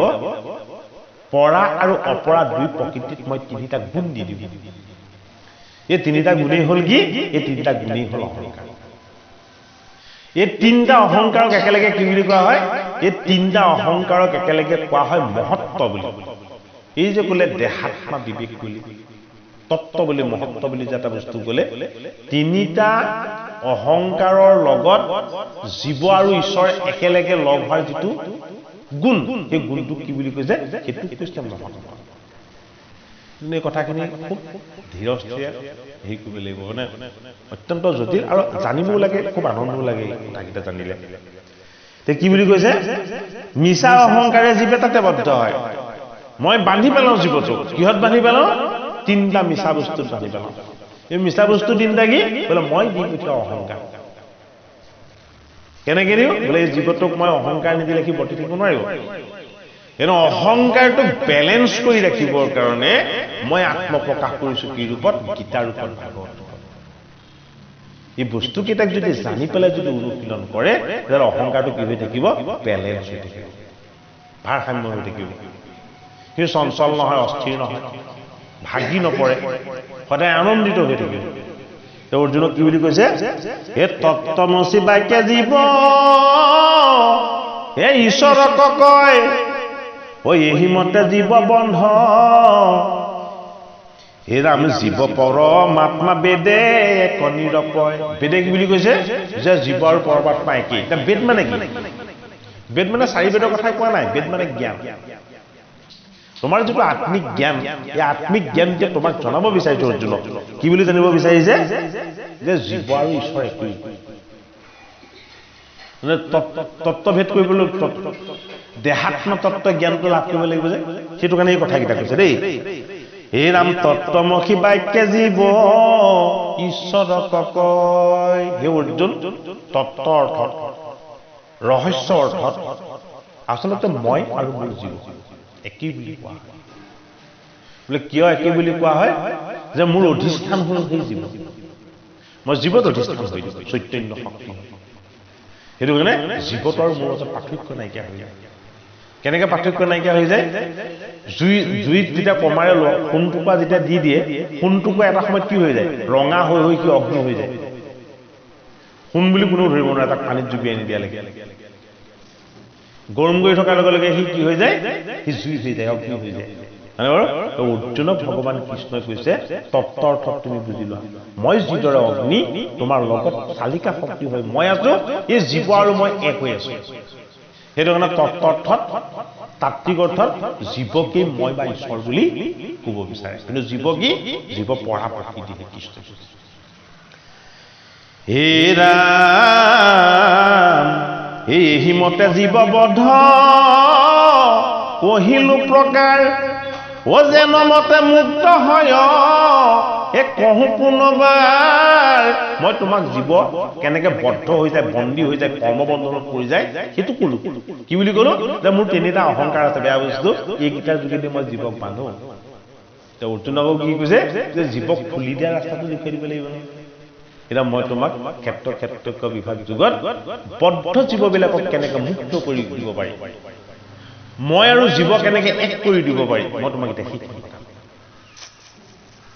এই তাক কৰ্ম বুলি যি কৰ্মত বন্ধনোহে ও তাক বিদ্যা বুলি যিটো হে নিবৃত্তিক কহে হে অৰ্জুন সাধাৰণ কৰ্ম বুলিয়ে কয় এইটো অৰ্থত কৈ যে তৃতীয় অধ্যায়ত কৰ্মযোগৰ কথা কৈ আহিলে যে তৃতীয় অধ্যায়ত কৰ্মযোগৰ কথাখিনি কৈ অহাৰ কাৰণে ইয়াত সেই কৰ্মযোগৰ কথাটোহে ইয়াত কৈছে তৃতীয় অধ্যায় কৰ্মযোগত অৰ্জুনক কৃষ্ণই কি বুলি ক'লে যে তুমি কৰ্তা নহয় তুমি কাৰণো নহয় তুমি কাৰকো নহয় তুমি কি তুমি নিমিত্ত তোমাৰ যিখিনি কৰাই আছো কৰ্তা মই তোমাৰ যিখিনি হৈ আছে হোৱাই থকা কিনি মই অৰ্জুনে ক'লে তেতিয়াহ'লে মই কি কৰিম মোৰ কামেই নাই একোৱেই নাই তুমি সমস্ত কৰ্ম কৰিবা কিন্তু কৰ্ম মই কৰিছো বুলি নকৰিবা মানে তুমি নিজে কৰিছো বুলি নকৰিবা কৰ্মৰ পৰা যিটো ফল উৎপত্তি হ'ব এই ফলটো তুমি এনেকৈ চাই নাথাকিবা বোলে কিয় যদি মুঠ অৰ্পণা কৰি শ্ৰদ্ধা আৰু ভক্তি ভাৱেৰে যদি তুমি কৰ্ম কৰিছা সেই কৰ্মই তোমালৈ কুশল আহিব মংগল আহিব ই কেতিয়াও অমংগল নানে আৰু কৰ্ম যেতিয়া ঈশ্বৰ কৃষ্ণৰ সন্তুষ্টিৰ কাৰণে জগতৰ সন্তুষ্টিৰ কাৰণে জীৱৰ সন্তুষ্টিৰ কাৰণে যেতিয়া তুমি জীৱ কৰিবা কৰ্ম কৰিবা তাত তোমাৰ কোনো ফলৰ আশা নাথাকে মাইনা এতিয়া দুটাকে কুকুৰ পুহিছে সদায় খুৱাই আছে ৰাখি আছে হয় নে নহয় সেইটো কিবা লাভ কৰি দিব বুলি ৰাখিছে নেকি জীৱ প্ৰেম সেইটো একো দিব নালাগে ভাল পাওঁ তাৰ পৰা কিবা এটা বিচৰা কোনো প্ৰয়োজন নাই আৰু তুমি যদি ভাল কৰ্ম কৰিছা যদি তুমি জীৱক প্ৰেম কৰিছা দয়া কৰিছা তেতিয়াহ'লে তাৰ পৰা তোমাৰ ভালেই প্ৰাপ্তি হ'ব বেয়া কিয় প্ৰাপ্তি হ'ব গীতাৰ সেই কথাটোকে ক'লে যে তুমি কৰ্ম কৰা কিন্তু কৰ্মটোত বদ্ধ নহবা বান খাই নাযাবা তুমি কৰা কৰ্মটা তুমি কি হ'বা তুমি যিটো কৰ্ম কৰিলা এই কৰ্মই তোমাক মুক্ত কৰি দিব লাগিব খুলি দিব লাগিব কিয় বা খুলি দিব লাগিব কৰ্মৰ যিটো বন্ধন আছে এই বন্ধন তোমাক খুলি দিব লাগিব অৰ্জুনে সুধিছে যে কেনেকৈ মই ফুল কাম আৰে কৰ্মটো তুমি মোটেই অৰ্পণা কৰিলা বোলে হয় আৰু তাৰ পৰা কি পালো কি নাপালো তাত ফল বাঞ্ছা কৰিবলৈ তুমিতো মোট অৰ্পণা কৰা ভুল হ'ব মোক তুমি গোটেইখিনি অৰ্পণা কৰি দি দিয়াৰ পাছত মই তাৰ পৰা কি পালো এইটো যদি প্ৰশ্ন কৰা তেতিয়াহ'লে তুমি মোক অৰ্পণা ভালকে কৰা নাই ফল বাঞ্ছা কৰিলেতো কৰ্মটো তোমাৰে হৈ থাকিব কাৰণ তোমাৰ বস্তুতে তুমি কিবা এটা বিচাৰিব পাৰা মোক কৃষ্ণ অৰ্পণা কৰি তুমি কৰ্ম কৰি দিলা তাৰ পাছত যদি তুমি আকৌ ফল বিচাৰিছা তাহলে মোক অৰ্পণা হোৱা নাই কৰ্মযোগে কি কৈছে কৰ্ম তুমি সকলো কৰা সৎ কৰ্ম কৰা শুদ্ধ কৰ্ম কৰা ভাল কৰ্ম কৰা ঈশ্বৰক চিন্তা কৰি ঈশ্বৰক অৰ্পণা কৰি কৰা বোলে কি হ'ব তাৰ পৰা তুমি একো বিচাৰিব নালাগে তো গীতাতে কৈছে এইটো কথা যে অন্য দেৱ দেৱীবিলাকে খুজিলেহে ফল দিয়ে কৃষ্ণ কি বুলি কৈছে বোলে মোক খুজিব নালাগে মই অন্তত যাম ময়েই একমাত্ৰ ঈশ্বৰ যিজনে নিবিচাৰিলে দিছে হে ৰাম নিবৃত্তিক কৰি এৰি কৰ্ম এইটো কৈছে দেই হে ৰাম তাক বিদ্যা বুলি যিটো নিবৃত্তিক কহে সেইটোহে আত্মবিদ্যা বিদ্যা মানে তত্ত্ব অৰ্থত কৈছে দেই যে সেইটোহে আত্মবিদ্যা ঈশ্বৰ বিদ্যা মোৰ বিদ্যা বোলে কি যিটো বিদ্যাই কাকো নেবান্ধে যিটো বিদ্যাত কোনো জীৱৰ বন্ধন নহয় যিটো বিদ্যাৰ দ্বাৰা জীৱ বন্ধন মুক্ত হৈ যায় এতিয়া বন্ধন মুক্ত হৈ যায় বিদ্যাটো কি বুলি কৈছে নিবৃত্তি মাৰ্গ বুলি কৈছে বেদত দুটা মাৰ্গ আছে এটা হ'ল প্ৰবৃত্তি মাৰ্গ এটা হ'ল নিবৃত্তি মাৰ্গ নিবৃত্তি মাৰ্গৰ ৰহস্যটো হ'ল গীতা শাস্ত্ৰ প্ৰবৃত্তি নিবৃত্তি দুটা বস্তু আছে হয়নে সেইটো কাৰণে এটা হ'ল কৰ্ম মাৰ্গ আৰু ইটো হ'ল কি এটা হ'ল জ্ঞান মাৰ্গ আৰু ইটো কি ইটো হ'ল ভক্তি মাৰ্গ গীতা ভক্তি মাৰ্গৰ শাস্ত্ৰ এইটো নিবৃত্তি মাৰ্গৰ কথাখিনি যেতিয়া ক'লে এই শাস্ত্ৰক পঢ়িয়া জ্ঞান ভক্তি নাহি যাৰ অপঢ়িয়া পণ্ডিত নোহে এ যেন শিল্পকাৰ এ পঢ়িলে বস্তুক জানি হুৱে শুদ্ধ চিত এ পঢ়িবাগ লাগে শাস্ত্ৰ এ জ্ঞানৰ নিমিত অৰ্জুনক কি বুলি কৈছে যে হে অৰ্জুন শাস্ত্ৰক পঢ়ি তুমি তোমাৰ জ্ঞানেৰে সৈতে পোহৰ হ'বলৈ যত্ন কৰিবা শাস্ত্ৰ পঢ়ি তুমি পণ্ডিত হ'বলৈ যত্ন কৰিব নালাগে পাণ্ডিতালিটো কি অহংকাৰ শাস্ত্ৰটো পঢ়িব লাগে তুমি নিজে আনন্দিত হ'ব কিবা কথা এটা পঢ়িলে জানিলে বুজিলে আমাৰ মনত আনন্দ নালাগে সেই আনন্দটোহে ঈশ্বৰ আছে মই বহুত জানো বুলি যদি কেনেবাকৈ অহংকাৰ আহি গ'ল তাৰ অনিষ্ট আছে কাৰণ অহংকাৰটো অবিদ্যা অহংকাৰৰ পৰা মুক্ত হৈ যাব পৰাটো গীতা শাস্ত্ৰই কি বুলি কৈছে যে সেইটো মোৰ আত্মবিদ্যা আত্মবিদ্যাৰ লগতে তোমাক কি লাগিব যে মোৰ ভক্তি লাগিব বোলে ভক্তি কি ভক্তি এনেকুৱা এটা বস্তু যিটো বস্তুৱে কেতিয়াও কাকো অনিষ্ট কৰিব নোৱাৰে ভক্তি এনেকুৱা এটা শুদ্ধ বস্তু যে যিটোৱে সকলোকে সদায় আনন্দই দিয়ে সেইটো কাৰণে কি বুলি কৈছে যে তুমি নিবৃত্তি অৰ্থাৎ মোৰ যিটো আত্মতত্ত্ব ঈশ্বৰ তত্ত্ব এই নিবৃত্তি মাৰ্গৰ ঈশ্বৰ তত্ত্বৰ মাৰ্গৰ কথাখিনি তুমি বুজিবলৈ যত্ন কৰা শিকিবলৈ যত্ন কৰা কাৰ কাৰণে তোমাৰ নিজৰ কুশলৰ কাৰণে এইবিলাক জানি বুজি তুমি পণ্ডিত হ'বলৈ শাস্ত্ৰ শিকিব নালাগে তো পাণ্ডিত্যৰ প্ৰয়োজন নাই কিহৰ প্ৰয়োজন আছে সেই কথাখিনি পঢ়ি জানি বুজি তোমাৰ নিজৰ অনুভৱৰহে প্ৰয়োজন আছে সেইটো কাৰণে গীতা হওক ভাগৱত হওক কীৰ্তন দশম ঘোষা হওক এই শাস্ত্ৰবিলাক পঢ়িলে মানুহৰ মনটো শান্ত হয় অন্তৰখন নিৰ্মল হয় আৰু কি হয় ঈশ্বৰৰ সান্নিধ্য লাভ কৰা যায় কিয় ঈশ্বৰৰ সান্নিধ্য লাভ কৰা যায় যে ভগৱানত সমৰ্পিত হোৱাৰ পাছত মানুহৰ মনত এনেকুৱা এটা শুদ্ধ ভাৱ জাগ্ৰত হয় যে মোৰ একো প্ৰয়োজন নাই যে মই কি লৈনো অহংকাৰ কৰিম এই পৃথিৱীখনতনো মই কি থৈ যাম বা মই কি লৈ যাম হয়নে এই অনুভৱবিলাক আমাৰ আহি যায় তেতিয়া কি হয় মানুহৰ ক্ৰোধ হওক অহংকাৰ হওক জেদ হওক এই ভাৱবিলাক লাহে লাহে কমি যায় এইটো অনুশীলন কৰিবলৈ হ'লে সেইটো কাৰণে গীতা ভাগৱত কি কৰিব লাগিব চবক কাৰণ এই শাস্ত্ৰবিলাকত শব্দৰ যোগেদি জ্ঞানৰ যোগেদি আমাক সেই বস্তুখিনি বৰ ভালদৰে ল'বৰ কাৰণে আমাক এটা উপায় দিছে এই বিষয়ক নিৰোধিলা ঐ ইন্দ্ৰী বুদ্ধিমন একান্ত বিশ্বাস কৰি ভজে নাৰায়ণ পবিত্ৰিক এৰি কৰ্ম কৰে নিবৃত্তি ঐ ঈশ্বৰে বিশ্বাস যাৰ সেহি পণ্ডিত এই অৰ্জুন তুমি মানুহৰ ওচৰত পণ্ডিত হোৱাটো মোক নালাগে তুমি কাৰ ওচৰত পণ্ডিত হ'ব লাগিব মই ঈশ্বৰ কৃষ্ণ মোৰ ওচৰত তুমি পণ্ডিত হ'ব লাগিব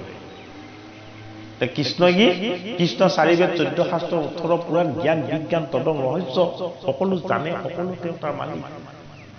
মানে ইমানখিনি জনাৰ পাছতো যদি কৃষ্ণক নাজানিলে তেতিয়াহ'লে অজ্ঞান সকলো শাস্ত্ৰ অধ্যয়ন কৰিও যদি ঈশ্বৰক নাজানিলে তেতিয়াহ'লে কি অজ্ঞান এইটো কাৰণে বিশ্বৰ ইতিহাস কোন এটা মানে 14টা খণ্ডত যেতিয়া বিশ্বৰ ইতিহাস লিখিছিল বিশ্বৰ ইতিহাস লিখোতে তেতিয়া তেওঁ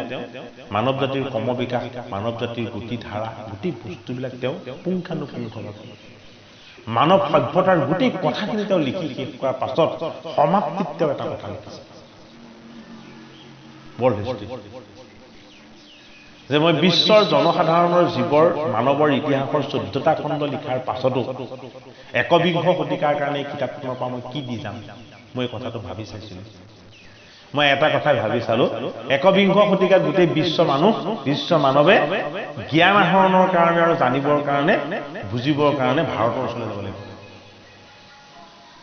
ভাৰতত দুটা বস্তু আছে বুলি ক'লে কিতাপখনত শেষত লিখিছে তেখেতে যে ভাৰতত দুটা বস্তু আছে যে এটা হ'ল এখন সৰু গ্ৰন্থ শ্ৰীমদ ভগৱত গীতা আৰু অন্যটো হ'ল বেদান্ত বিচাৰ এই গীতা আৰু বেদান্ত বিচাৰ যেতিয়ালৈকে লাভ নহ'ব তেতিয়ালৈকে মানুহে কেতিয়াও একবিংশ শতিকাৰ এজন শুদ্ধ মানুহ হিচাপে নিজকে কেতিয়াও প্ৰতিষ্ঠা কৰিব নোৱাৰিব সেইটো কাৰণে ঈশ্বৰ মাৰ্গ ভক্তি মাৰ্গ আৰু ঈশ্বৰৰ তত্ত্ব মাৰ্গ এই বস্তুকেইটা বেদান্ত বিচাৰ বা বেদান্ত দৰ্শন আৰু শ্ৰীমদ ভগৱত গীতাত আছে 14টা খণ্ডত বিশ্বৰ বুৰঞ্জী লিখা মানুহজনে বিশ্বৰ মানৱ সভ্যতাক সচেতন সক্ৰিয় আৰু আদৰ্শবাদী হ'বৰ কাৰণে ভাৰতৰ এইবিলাক বস্তুৰ ওচৰত সদায় আশ্ৰয় ল'ব লাগিব আমাৰ ঘৰতে থকা স্বত্বেও আমি নলওঁ হে ৰাম পবিত্ৰিক এৰি কৰ্ম কৰে নিবৃত্তি ঐ ঈশ্বৰে বিশ্বাস যাৰ সেহি পণ্ডিত এক ক্ষেত্ৰে বুলি দেহক যে কৰিলো হোৱাক এক ক্ষেত্ৰজ্ঞৰ মৰ্ম কহো এ শুনা মহাভা এ দেহ গোট জ্বৰ কিন্তু এ কৰ্ম কহো তাৰ ঐনি সমজে নমতে এ হুঁয় বিকাৰ ঐ ঈৰ্ষা দেহ সুখ যে দেহত হে আছয় অপ্ৰকৃতি পুৰুষ যোগে হে যেন মত যেনমতে উত্তম মধ্যমকতহি এ স্থাৱৰ জংগম ৰূপে এ হৈয়াই আছে ভি অক্ষেত্ৰজ্ঞৰ ঐশ্বৰ্য যে অচিন্ত্ৰ প্ৰভাৱ এ সংক্ষেপে কৰিব তাক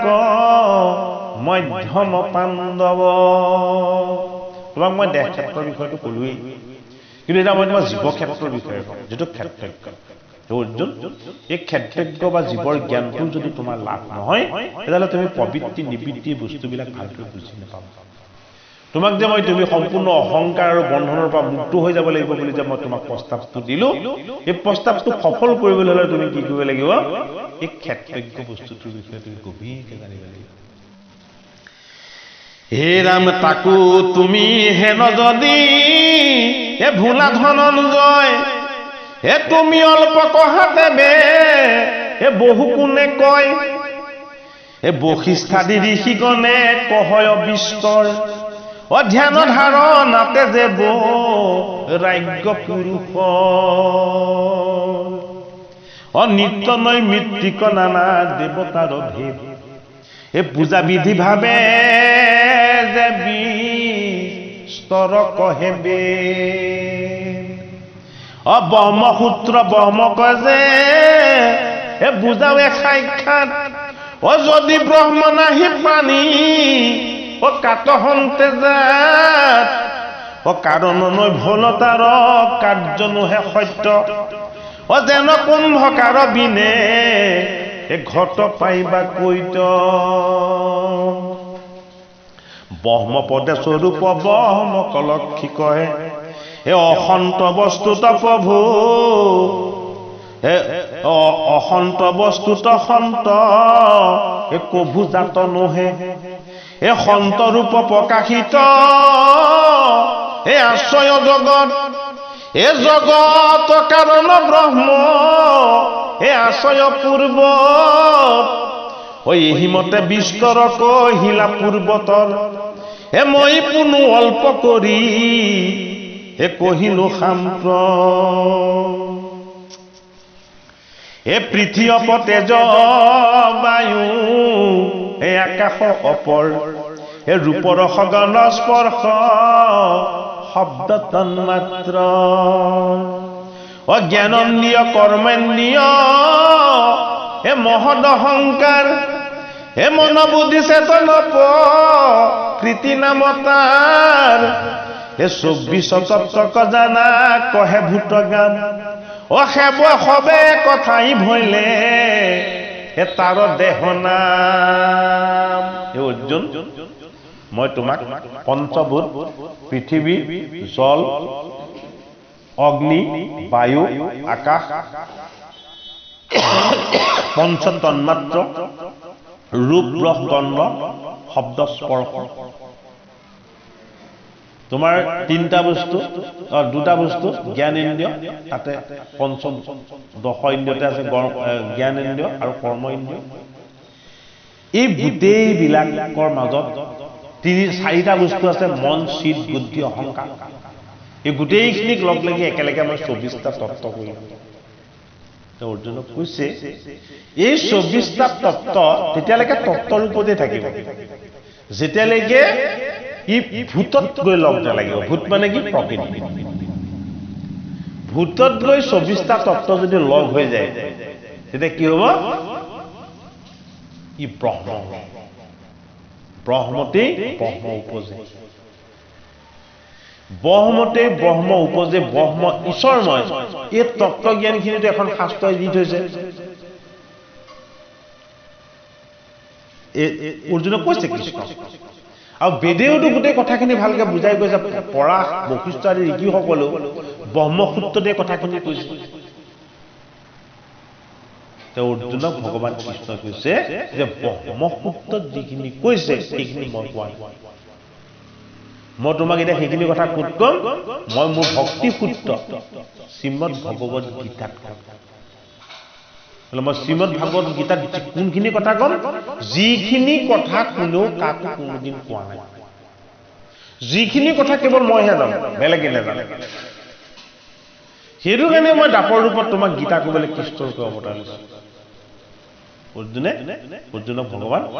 কৃষ্ণ এই কথাখিনি কৈছে যে এই সুখ দুখ ঈৰ্ষা দেশ ভয় দেৱ ভয় এই সকলো মনৰ ধৰ্ম আত্মাৰ নহয় এই মনৰ ধৰ্ম কজিবে মানে আপোনাক আপোনাকো নজানয় এ থাকি অবিদ্ৰা এ মই সুখী দুখী বুলি কৰে অহংকাৰ এহিমতে জীৱ বৰ্গ এনেৰাও এ সংসাৰ এই সংসাৰী হয় মুক্ত শুনা কহো কথা যিমতে ৰাৱে বন্ধ এ কহিনো ব্যৱস্থা ভগৱান কৃষ্ণই অৰ্জুনক কৈছে যে দেহ তত্ত্বলৈ অহাৰ লগে লগে জীৱৰ তত্ত্বলৈ অহাৰ লগে লগে ক্ষুধা তৃষ্ণা ভয় এইবিলাক জীৱৰ আহি যায় আৰু ইয়াৰ লগতে কি হৈ যায় মই পঞ্চপৰ্ব অবিদ্যা দি পঠাওঁ এই পঞ্চপৰ্ব অবিদ্যাৰ দ্বাৰা জীৱবিলাকে মোক পাহৰি যায় এই অহংকাৰ আৰু অবিদ্যাটোকে সত্য বুলি তাৰ পাছত লাগি থাকে এই অৰ্জুন মই এইবাৰ তোমাক কৃপা কৰি মই মোৰ আত্মতত্ত্ব ঈশ্বৰ তত্ত্বৰ কথাখিনি মই তোমাক ভালদৰে কৈ দিওঁ তুমি এই কথাখিনি বুজিবা সেইখিনিয়ে কি ক্ষেত্ৰ এই ৰাম সেইখিনি জানিলে কি হ'ব অৰ্জুনক তাৰ লাভালাভটো কৈছে যে এই কথাখিনি জানিলে তোমাৰ কি লাভ হ'ব যে এই কথাখিনি যদি তুমি ভালদৰে জানা তেতিয়া কি হ'ব জানা তুমি বন্ধনমুক্ত হ'ব তুমি জীয়াই থাকোঁতে কৰ্মবন্ধন অজ্ঞানৰ বন্ধন জড় বন্ধন এইবিলাকৰ পৰা তুমি মুক্ত হৈ যাবা হয়নে বাৰু মৃত্যুৰ পাছত কিন্তু আছে জানো কিবা একো নাই জীৱন্ত কালতে সেই বন্ধনবিলাকৰ পৰা অৰ্জুন মুক্ত হ'ব লাগিব কিয় মুক্ত হ'ব লাগিব কাৰণ অৰ্জুনৰ সাৰথি কৃষ্ণ হে ৰাম ভজি বজি মতে যে সাধন কহুতাৰ হে অমানিত আদি কৰি এ কুৰিতা প্ৰকাৰ হে পৰম উপায় জানা ভক্তি সাধিবাৰ হে যাক বোলে অমানিত হে কথা কহুতাৰ হে গুণক প্ৰশংসা নকৰিবা আপোনাৰ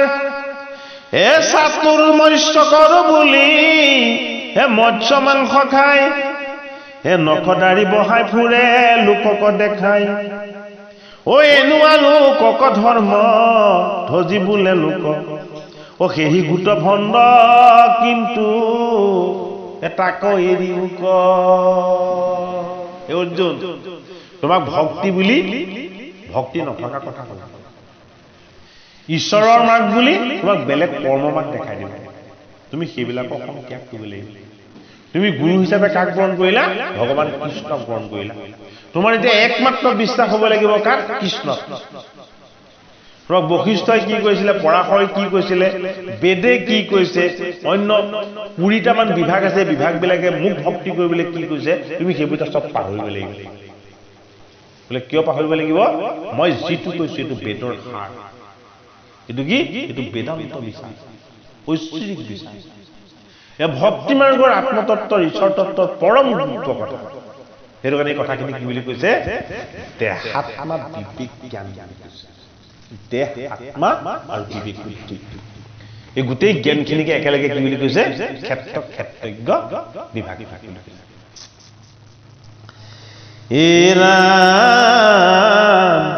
এ কদাচিত নকৰিবা পৰৰ পীড়া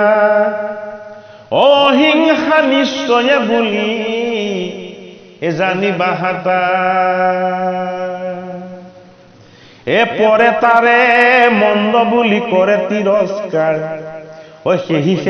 কহিতে পৰয় যদি ক্ষমা নামতা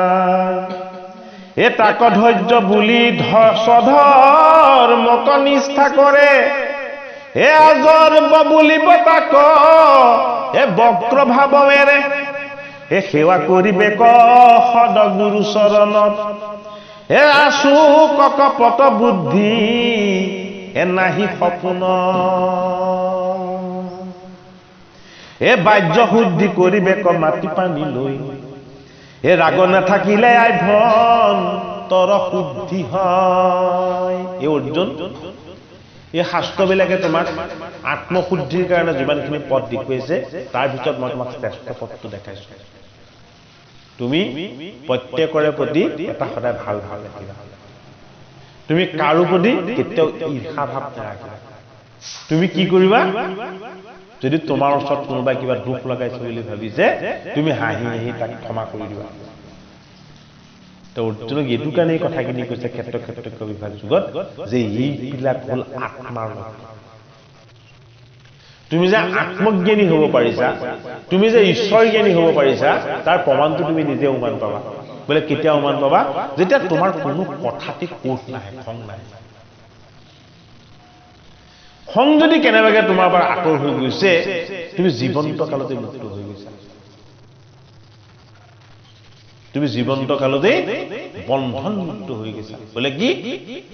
ক্ষমাশীল, দয়াশীল, অহংকাৰ শূন্য যদি হ'ব পাৰিছা, এইটো মোৰ তত্ত্ব। কি বুলি কৈছে এইটো মোৰ ক্ষেত্ৰজ্ঞ তত্ত্ব, ঈশ্বৰ তত্ত্ব। তোমাৰ লগত মই আছো, কি হৈ আছো, ক্ষমা হৈ আছো। তোমাৰ লগত মই আছো, কি হৈ আছো, প্ৰত্যেকৰে প্ৰতি প্ৰেম আৰু দয়া হৈ আছো। তোমাৰ লগত মই আছো বোলে কি হৈ আছো, কামনা শূন্য হৈ আছো।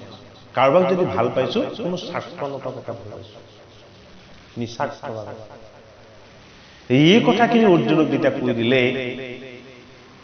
বাকী বেদৰ যিমানবিলাক কৰ্মবন্ধনৰ মাৰ্গ আছিলে, গীতাৰ প্ৰচাৰ হৈ যোৱাৰ লগে লগে সেইবোৰ চব চাপ খাই গ'ল। গীতাত ভগৱান কৃষ্ণই সেইখিনি কথা ক'লে, যিখিনি কথা বাস্তৱ জীৱনৰ কাৰণে সদায় সত্য, যিখিনি কথা অত্যন্ত বাস্তৱিক আৰু প্ৰত্যক্ষভাৱে ঈশ্বৰক পোৱাৰ যিটো সহজ পথ, সেই পথটোৱে গীতা শাস্ত্ৰত ভগৱান কৃষ্ণই অৰ্জুনক দেখুৱাইছে। হে ৰাম, হে বাহ্য শুদ্ধি কৰিবে ক মাটি পানী লৈ, অ ৰাগ নাথাকিলে আধ্যম তৰ শুদ্ধি হয়। তুমি মাটি পানী লৈ,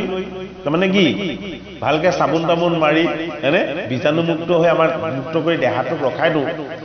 এই দেহাটোক সুৰক্ষিত কৰি ৰখাটো আমাৰ এটা ধৰ্ম। ৰোগ আপদ বিপদ অপায় অমংগল এইবিলাকৰ পৰা ইয়াক সুৰক্ষিত কৰি ভালদৰে ৰখাটো, হয়নে? ই বাহ্যিক শুদ্ধ কৰিব। কিন্তু তোমাৰ ভিতৰত যে চালিকা শক্তি হৈ মই যে আত্মাৰ ৰূপত বহি আছো, মোক তুমি কেনেকে শুদ্ধ কৰিবা? মইতো শুদ্ধই, তথাপিতো মোৰ শুদ্ধ অনুভৱটোৱে হয়তো তোমাক নিজক শুদ্ধ কৰিব লাগিব। তেওঁ অৰ্জুনক ভগৱান কৃষ্ণই সেই উপায়টো দেখুৱাই দিছে। কি বুলি দেখুৱাইছে, যে তোমাৰ মনত একো শপত ভাৱ নেৰাখিবা। তোমাৰ মনত কেতিয়াও একো উপবিত্ৰ ভাৱ নেৰাখিবা। তোমাৰ মনটো তুমি যিমান পৰা সিমান প্ৰত্যেকৰে প্ৰতি বিশাল, উদাৰ আৰু পবিত্ৰ আচৰণযুক্ত কৰি দিবা। তে কি হ'ব, বোলে তোমাৰ দেহ ক্ষেত্ৰত মই আত্মা প্ৰকাশ কৰিম। তোমাক মই দি পঠিওৱা অজ্ঞান, অবিদ্যা, অহংকাৰ, এই ঢাকনিবিলাকেৰে সৈতে মই থকা ঈশ্বৰক মোকে ঢাকি ৰাখিছে। সেইটো কাৰণে মই নিজক মুক্ত কৰি দিছো, তোমাকো মুক্ত কৰি দিছো। বোলে কি, তোমাৰ সদ্ভাৱ, সৎ চিন্তা, শুদ্ধ বিচাৰ, এইবিলাকৰ মাজতে মই প্ৰকাশ হম। তুমি বাহিৰটো যিমান সজালে পাৰো ই একো সুন্দৰ নহয়। যদি ভিতৰত থকা এই বেয়া বুদ্ধিবিলাক, বেয়া বস্তুবিলাক, বেয়া চিন্তনবিলাক, এইবিলাক যদি তোমাৰ ভিতৰত বহি আছে, কি কৰিব, তোমাক ৰুগীয়া কৰিব, চঞ্চল কৰিব, কোঠ জেদ আৰু অহংকাৰ কৰিব। তুমি এই তোমাৰ ভিতৰত থকা বেয়া এই বস্তুবিলাক তুমি কি কৰা, আত্মশুদ্ধিৰ যোগেদি, অনুভৱৰ যোগেদি এইবিলাকক তুমি তোমাৰ পৰা আঁতৰ কৰি দিয়া। তো অৰ্জুনে চকু মুদি দেখি যে ভগৱান কৃষ্ণ তেওঁ হৃদয়তে হাঁহিছে। গীতাৰ দৰ্শন, ঈশ্বৰক বাহিৰত বিচাৰাটো ভুল। ঈশ্বৰক যদি আমি বিচাৰিছো, আমাৰ ভিতৰত বিচাৰিব লাগিব। বাহিৰটো মায়া, বাহ্যিকটো মায়া, আত্মিকটো কি, আত্মিকটো ঈশ্বৰ। সেইটো কাৰণে অৰ্জুনক ক্ষেত্ৰ বিভাগ যুগত আত্মিক তত্ত্ব কথাখিনি কৈছে, দেহাত্মা, বিবেক আৰু জ্ঞান।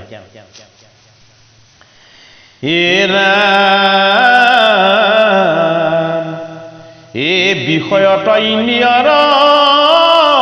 এ বৈৰাগ্য মিলয়, এ জন্ম মৃত্যু সুখে সংসাৰ ৰত হইবে ভয়, এ মনৰ নিয়মে হইব এ দেহৰ সংযম এ সুখ দুখ যদি হুৱে এ তাতো হইবে এ ভাৰ্যা পুত্ৰ গৃহ তনু হিবে শকতি এ ঈশ্বৰ পদৰা বিনে হে নচাৰিবে মতি ও দেহত গেহত যেবে বৈৰাগ্য হুৱে তাৰ এ মই সুখী দুখী এৰি বেক অহংকাৰ পিতামহ ভীষ্মই প্ৰতিজ্ঞা কৰি থোৱা আছিল দুৰ্যোধনৰ আগত বলে কি মই প্ৰতিদিনে জীয়াই থকা অৱস্থাত প্ৰতিদিনে কুৰুক্ষেত্ৰৰ যুদ্ধত মই 10,000 সেনা বধ কৰিম তে ভীষ্মই প্ৰতিদিনে 10,000কে পাণ্ডৱ পক্ষৰ সেনা বধ কৰিছিল এটা দৃশ্য দেখি ভীষ্ম একদম আচৰিত হৈ গ'ল অৰ্জুনৰ গালে মৃত্যুবাণ মাৰি দিলে ভীষ্ম পিতামহ ভীষ্ম আৰু অৰ্জুনে তেতিয়া ভাবি আছিলে যে মইতো যুদ্ধ কিয় কৰিব লাগে মোৰতো দেহ নহয় মইতো আত্মাহে ইয়াকতো একো নালাগে অৰ্জুনে যুদ্ধ ক্ষেত্ৰতে ভাবি আছিলে যে মোৰতো দেহ নহয় মইতো আত্মাহে ইয়াকতো একো নালাগে অৰ্জুনে পিতামহ ভীষ্মই তেতিয়াই খৰ মাৰি দিলে অৰ্জুনৰ দেহৰ মাজেদি খৰপা দিপাৰ সিপাৰ হৈ গুচি গ'ল অৰ্জুনৰ একো নাই অৰ্জুনে নিজকে কি বুলি ভাবি আছিলে মই আত্মা বুলি ভাবি আছিলোঁ আত্মা বুলি ভাবি থকাৰ কাৰণে ভীষ্মই মৰা খৰপাত দেহৰ মাজেদি ইপাৰ সিপাৰ হৈ গুচি গ'ল অৰ্জুনৰ তেজ নোলালে একো নহ'ল ভীষ্ম কি আছিলে বৈষ্ণৱ আছিলে অস্ত্ৰপাত যেতিয়া অব্যৰ্থ হৈ গ'ল ভীষ্মই যেতিয়া চিন্তা কৰি চালে যে ইয়াৰ কাৰণ হ'ল কৃষ্ণ বোলে কি কৃষ্ণ অৰ্জুনৰ ৰথৰ সাৰথি হৈ আছে অৰ্জুনক একো অস্ত্ৰ শস্ত্ৰই কেতিয়াও হেৰি কৰিব নোৱাৰে স্পৰ্শ কৰিব নোৱাৰে তাৰ পাছত তেতিয়া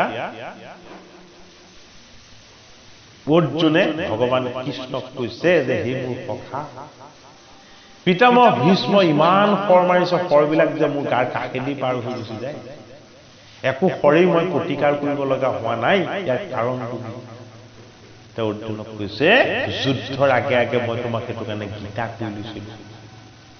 তুমি এই যুদ্ধ ক্ষেত্ৰত যাতে তুমি দেহী বুলি নিজক নেভাবা এই যুদ্ধ ক্ষেত্ৰত তুমি থাকোতেও তুমি আত্মাৰ দৰে আনন্দিত আত্মাৰ দৰে শুদ্ধ আত্মাৰ দৰে পবিত্ৰ আত্মাৰ দৰে তুমি স্বচ্ছ আৰু নিকা এই অনুভৱখিনি যাতে তুমি কৰি ৰাখিব পাৰা এই জীৱনী যুদ্ধ ক্ষেত্ৰত ৰাতিপুৱা বিচনাৰ পৰা নমাৰ পৰা ৰাতি শুৱালৈকে এই জীৱনৰ টনা আজোৱা যুদ্ধখন সদায় চলি থকা নাই জানো মানে বাৰু অন্তিম সময়ত চলা যুদ্ধখন কি হ'ব কি জীৱন আৰু মৃত্যু এই জীৱন মৃত্যুৰ যুদ্ধখনে আটাইতকৈ ডাঙৰ যুদ্ধ সেইটো অৰ্জুনক কি বুলি কৈছে যি মোক ভাবিব মোক চিন্তা কৰিব মোক সপেমভাৱে ভক্তি কৰিব তাৰ জীৱন আৰু মৃত্যুৰ যুদ্ধখন কেতিয়াও হতাশগ্ৰস্ত হ'ব নোৱাৰে বেয়া নহয় কি হ'ব আনন্দ বহুতবিলাক মানুহৰ বহুত বৃদ্ধ হৈ যোৱালৈকে ৰোগ ব্যাধি অপায় একো নাথাকে তেওঁলোকৰ ভিতৰত তেনেকুৱা এটা আত্মিক সত্তা থাকে যিটো সত্তাই বেয়াবিলাকক সদায় তেওঁলোকৰ পৰা আঁতৰ কৰি ৰাখে অৰ্জুনক সেই মন্ত্ৰটোকে শিকাই দিছে কোনে ভগৱান কৃষ্ণ যে তুমি অস্ত্ৰ শস্ত্ৰ যিমান জয় নকৰা কিয় সেইবিলাকে বধ কৰিবই কাক বধ কৰিব তোমাৰ দেহ কিন্তু যদি তুমি এবাৰ অনুভৱ কৰিলে বাস্তৱভাৱে ভাবি ল'ব পাৰা যে ময়েই আত্মা ময়েই ঈশ্বৰৰ অংশ ময়েই তত্ত্ববস্তু ভেদ ভেদ হৈ ভাগ ভাগ কৰি চোৱাৰ কাৰণে ইয়াক মই দেহ দেখিছোঁ যদি ঈশ্বৰৰ অনুভৱেৰে ইয়াক নিৰ্গুণ নিৰ্কাৰ ঈশ্বৰ তত্ত্ব বুলি তুমি অনুভৱ কৰি ল'ব পাৰিছা তেতিয়াহ'লে তাতে আত্মপ্ৰকাশ হ'ব কোন ভগৱান কৃষ্ণ সেইটো কাৰণে ক্ষেত্ৰজ্ঞ বিভাগ যোগ গীতাৰ আটাইতকৈ জটিল যুগ এফালে সাংখ্য যোগ আৰু ইফালে ক্ষেত্ৰজ্ঞ বিভাগ যোগ মই যিমান পাৰোঁ সহজ সৰলকৈ ক'বলৈ যত্ন কৰিছোঁ দেই বস্তুখিনি তাৰমানে এই কথাখিনি অত্যন্ত জটিল হেৰা আন কিছু নজানয় মই মাত্ৰ সাৰ মোতে মাত্ৰ ভক্তি কৰে এৰি ব্যভিচাৰ নিৰ্জন স্থানত চিন্তে মোক দিয়া মতি অগ্ৰাম্য জন সংগে কথা নুফুৰয় ৰতি। এই অৰ্জুন যিজনৰ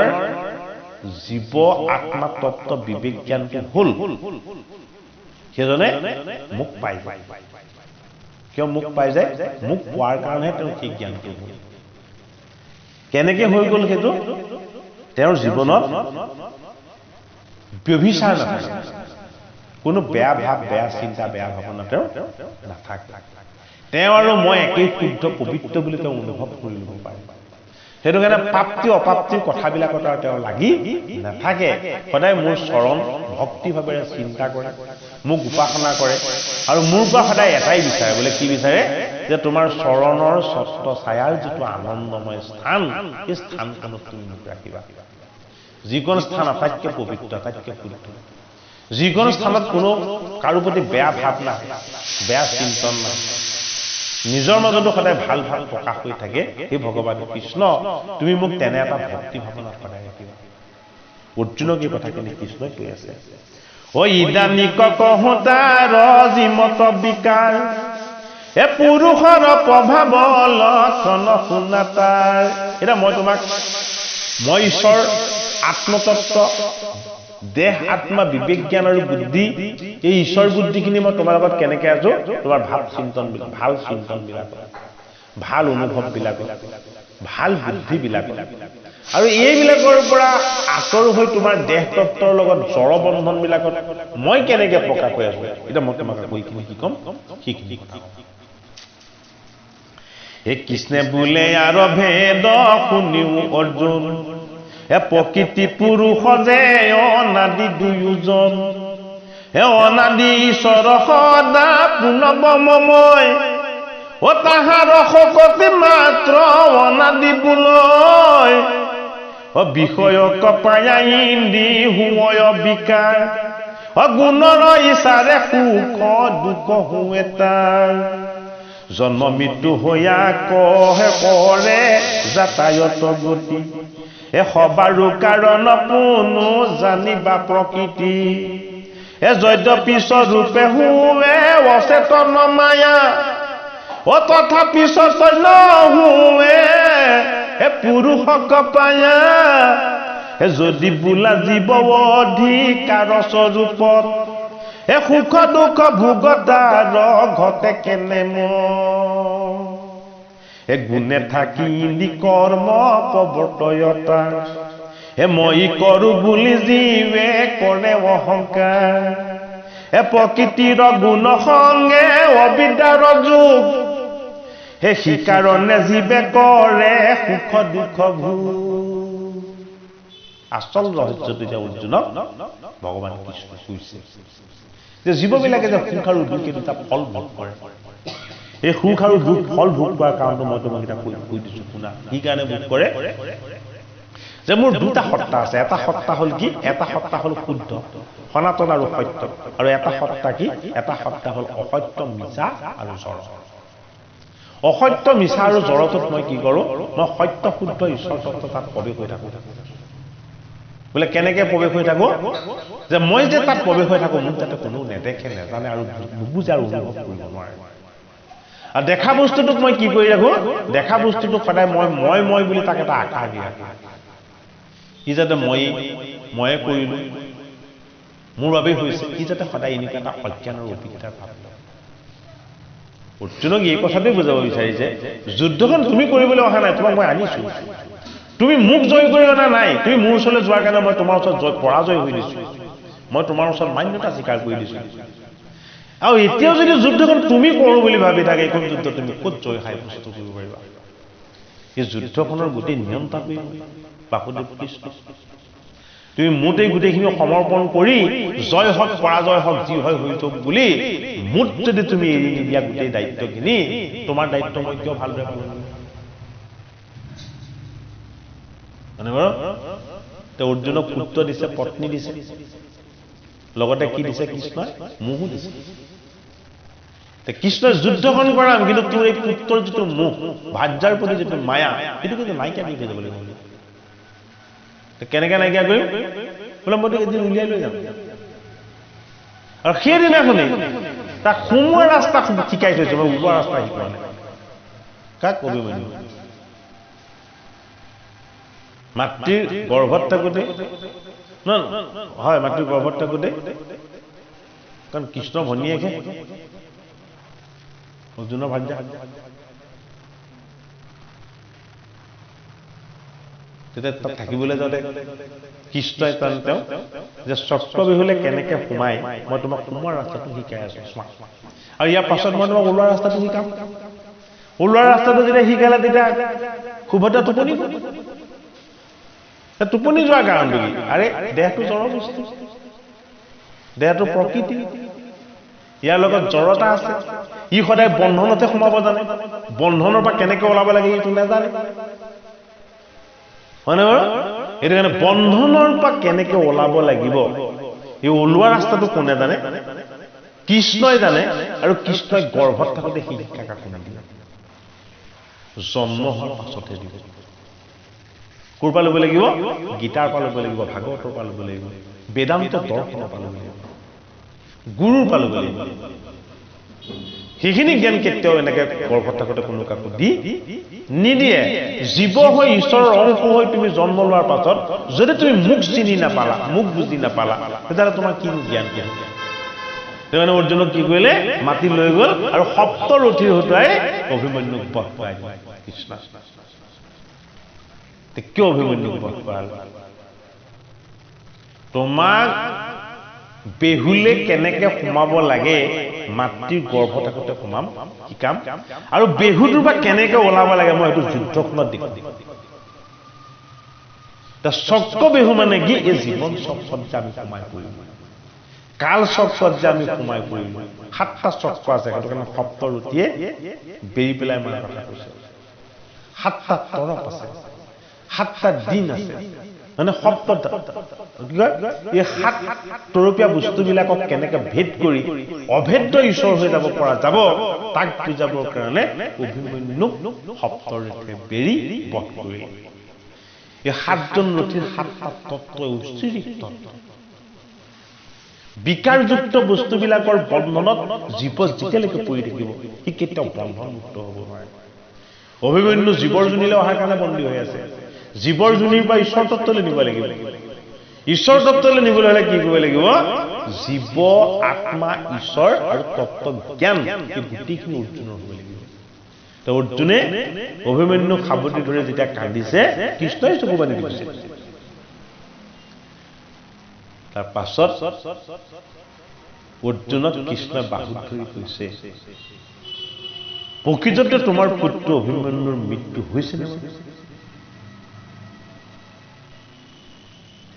এজনক যদি 7জনে বেৰে, তেতিয়াহ'লে তাৰ বীৰত্বহে প্ৰকাশ পালে। বীৰত্বৰ প্ৰতিষ্ঠা লাগে নে ভীৰুৰ প্ৰতিষ্ঠা লাগে? অৰ্জুনক কৃষ্ণ কৈছে, তোমাৰ পুত্ৰৰ বীৰত্বৰ প্ৰতিষ্ঠা লাগে নে ভীৰুৰ প্ৰতিষ্ঠা লাগে? গোটেই জগতক জনাই দিলো, অৰ্জুনৰ পুত্ৰক সপ্তৰথীয়ে বেৰিহে মাৰিব পাৰিব, এজনে অকলে কোনেও মাৰিব নোৱাৰে। ইয়াতকেও ডাঙৰ প্ৰতিষ্ঠা লাগে নে তোমাক? বুজি পাইছা কথাটো? মৃত্যুটো শেষ সত্য নহয়, আত্মপ্ৰতিষ্ঠাটো আচল সত্য। সেইটো কাৰণে সেই অৰ্জুন, তোমাৰ পুত্ৰ অভিমন্যুৰ মৃত্যু কোনোদিন নহয়, কেতিয়াও হ'ব নোৱাৰে। বোলে কিয় হ'ব নোৱাৰে? যে এজন মহাৰথীয়ে 100জন শত্ৰুক বধ কৰিব পাৰে, অৰ্জুনৰ পুত্ৰ অভিমন্যুক বধ কৰিবৰ কাৰণে 7জন মহাৰথী একেলগ হ'ব লগা হৈছিল। তোমাৰ পুত্ৰ অমৰ হৈ থাকিব, তুমি এই পাৰ্থিৱ শৰীৰৰ মৃত্যুটোৰ কথা কিয় কান্দিব লাগে? তোমাৰ পুত্ৰক মই গোটেই ব্ৰহ্মাণ্ডত জগততে জিলিকাই থৈ দিছো। তেতিয়া অৰ্জুনে কৈছে, হে বাসুদেৱ, তোমাৰ তুমি তোমাৰ ঈশ্বৰৰ মহিমা প্ৰকাশ কৰাই নহয়, তুমি তোমাৰ ভকতৰ মহিমাও প্ৰকাশ কৰা। 5 দিনৰ পৰা অৰ্জুনে আকৌ যুদ্ধ কৰিব পৰা। সেইটো কাৰণে গীতাৰ দৰ্শনটো এটা ঐশ্বৰিক দৰ্শন ইয়াত পাৰ্থিৱ বস্তুবিলাকতকৈ অপাৰ্থিৱ ঈশ্বৰ তত্ত্বৰ কথাখিনিকে বেছি গুৰুত্ব দিয়া হৈছে সেইটো কাৰণে কি বুলি কৈছে যে তোমাৰ ভিতৰত থকা বেয়া শত্ৰুবিলাকক তুমি প্ৰথমতে বশ কৰিব লাগিব সেইবিলাকে তোমাক বেছি অনিষ্ট কৰি থাকে সেইবিলাকৰ পৰা তুমি মুক্ত হ'ব পৰাৰ যিটো ঈশ্বৰ তত্ত্বৰ জ্ঞান তাকে কৈছে গীতাত কি বুলি ক্ষেত্ৰজ্ঞ বিভাগ যুক্ত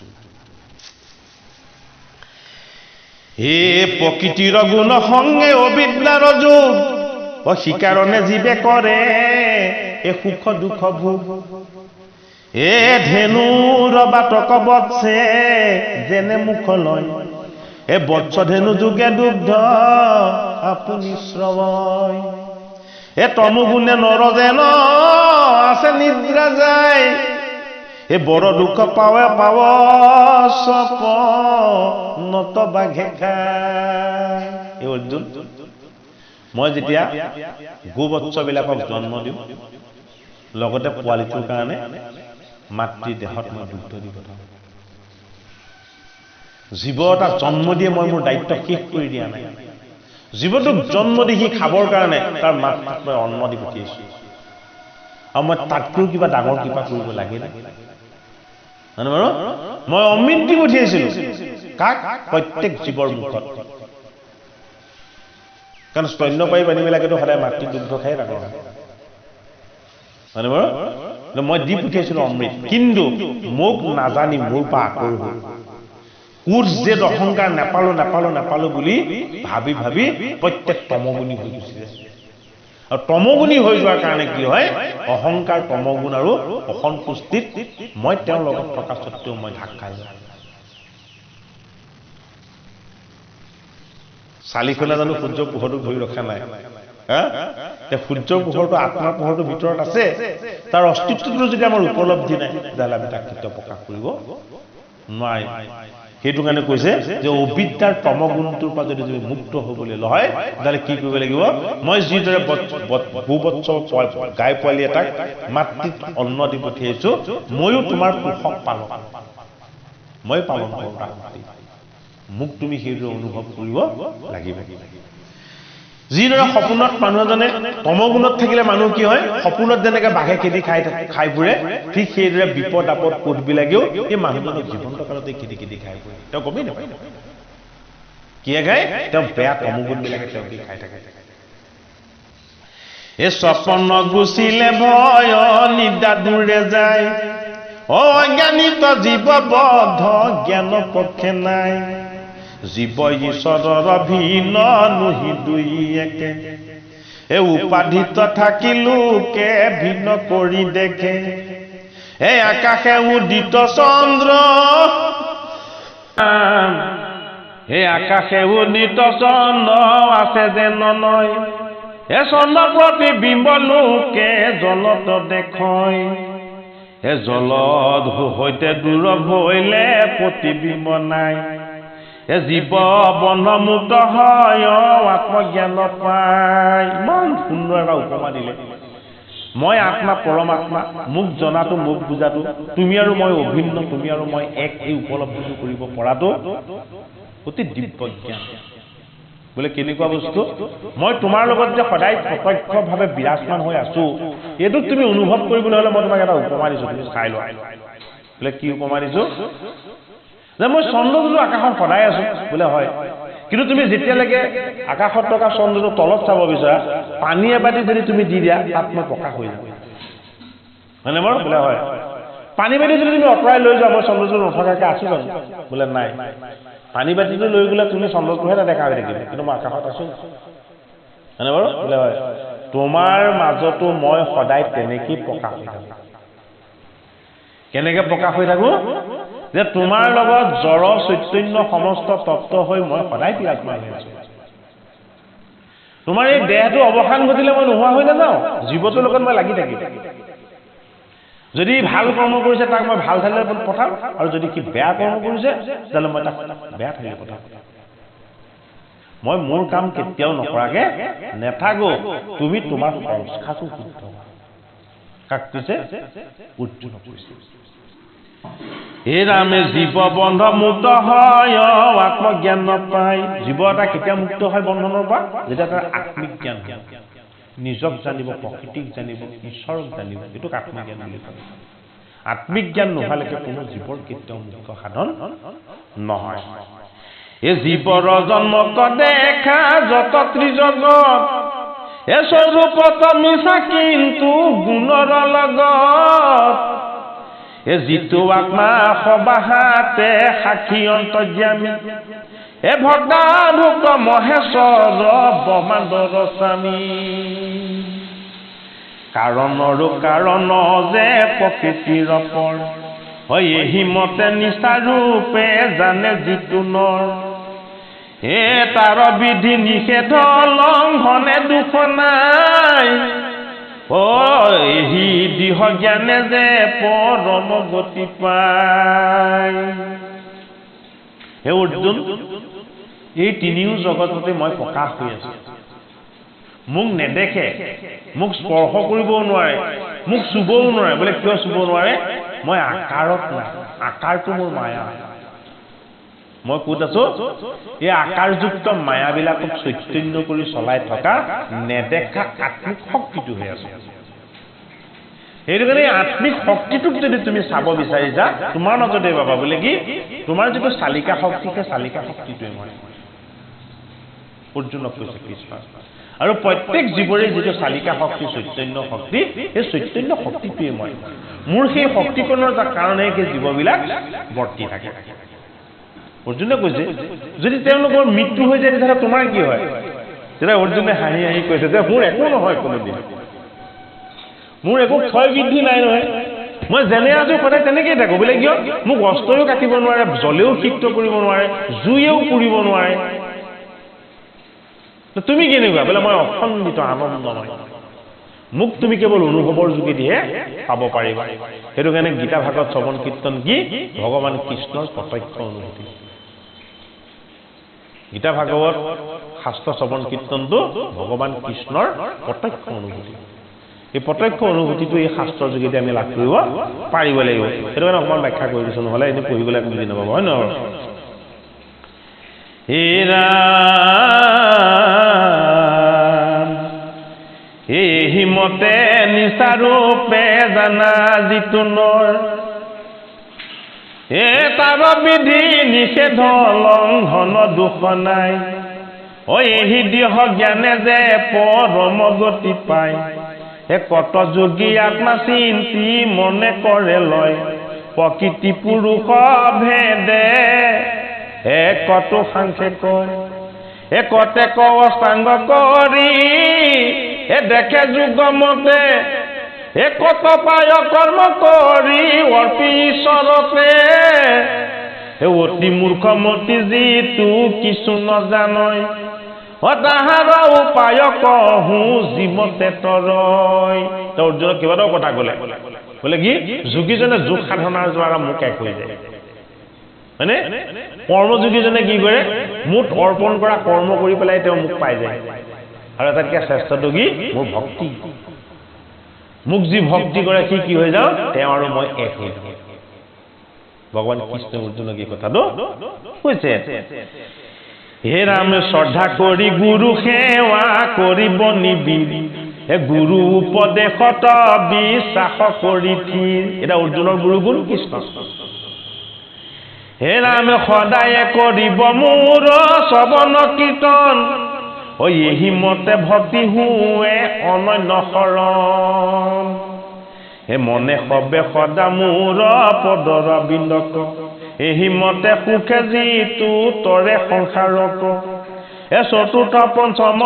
আৰু তৃতীয় অধ্যায় কৰ্মযোগ সমুদায় কহিলো সাক্ষাৎ ষষ্ঠ অষ্টমত ধ্যান কহিলো প্ৰকাৰ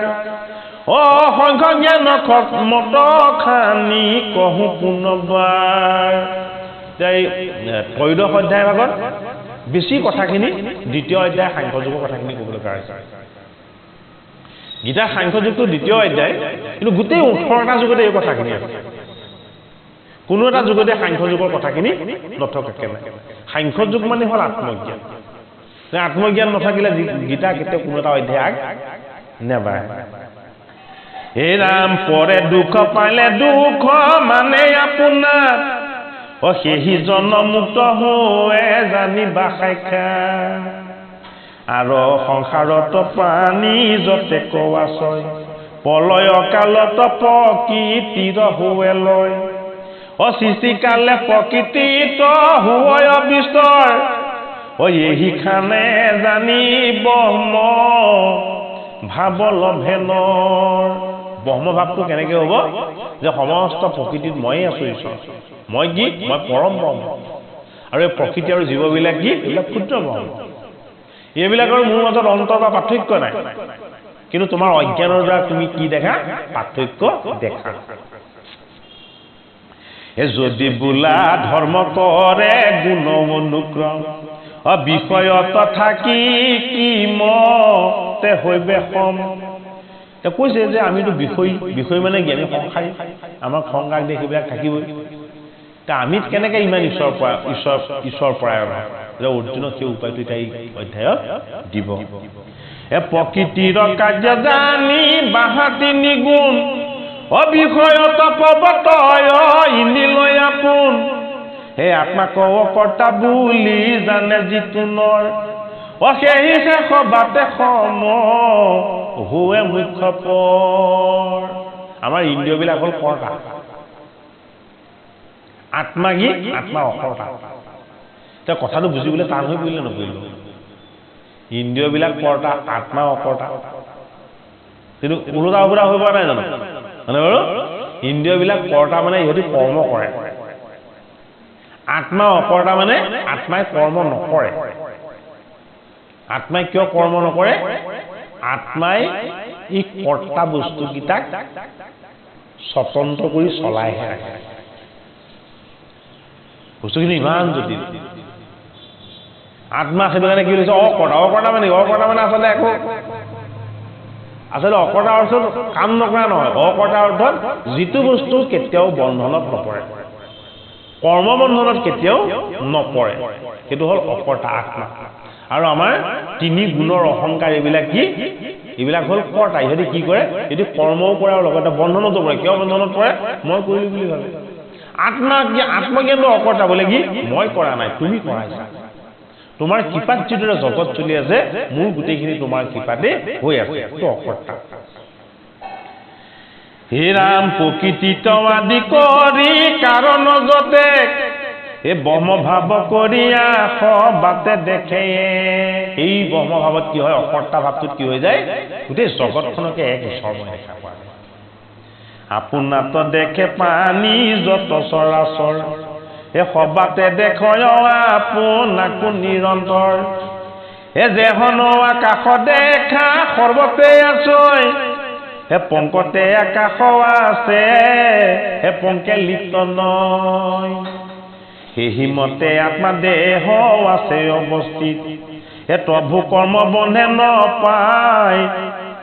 কদাচিত যিটো জনে পানীৰ যে দুহক আচৰে কাটি মাৰি আপোনাৰ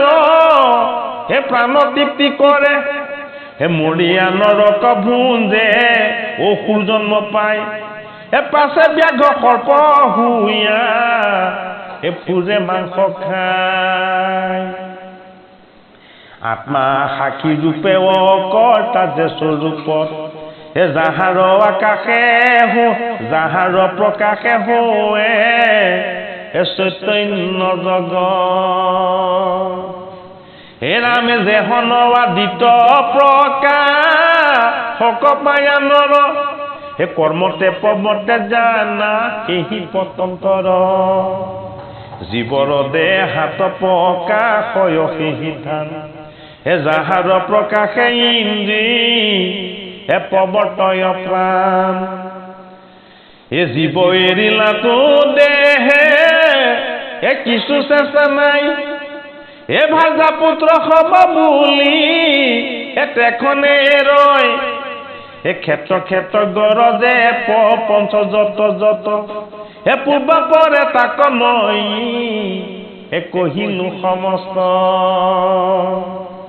হে ৰাম এহি জ্ঞান চকু সখী ভয় লাগি জন সেহি সে পৰম সাধু ভৈল মুখ পৰ কহয় গোবিন্দ মিছে গীতা সমুদ্ৰত সাঙে তল গৈল কয়ো 10 অধ্যায়ত কিন্তু গুৰু চৰণৰ নৌকা মনে ধৰি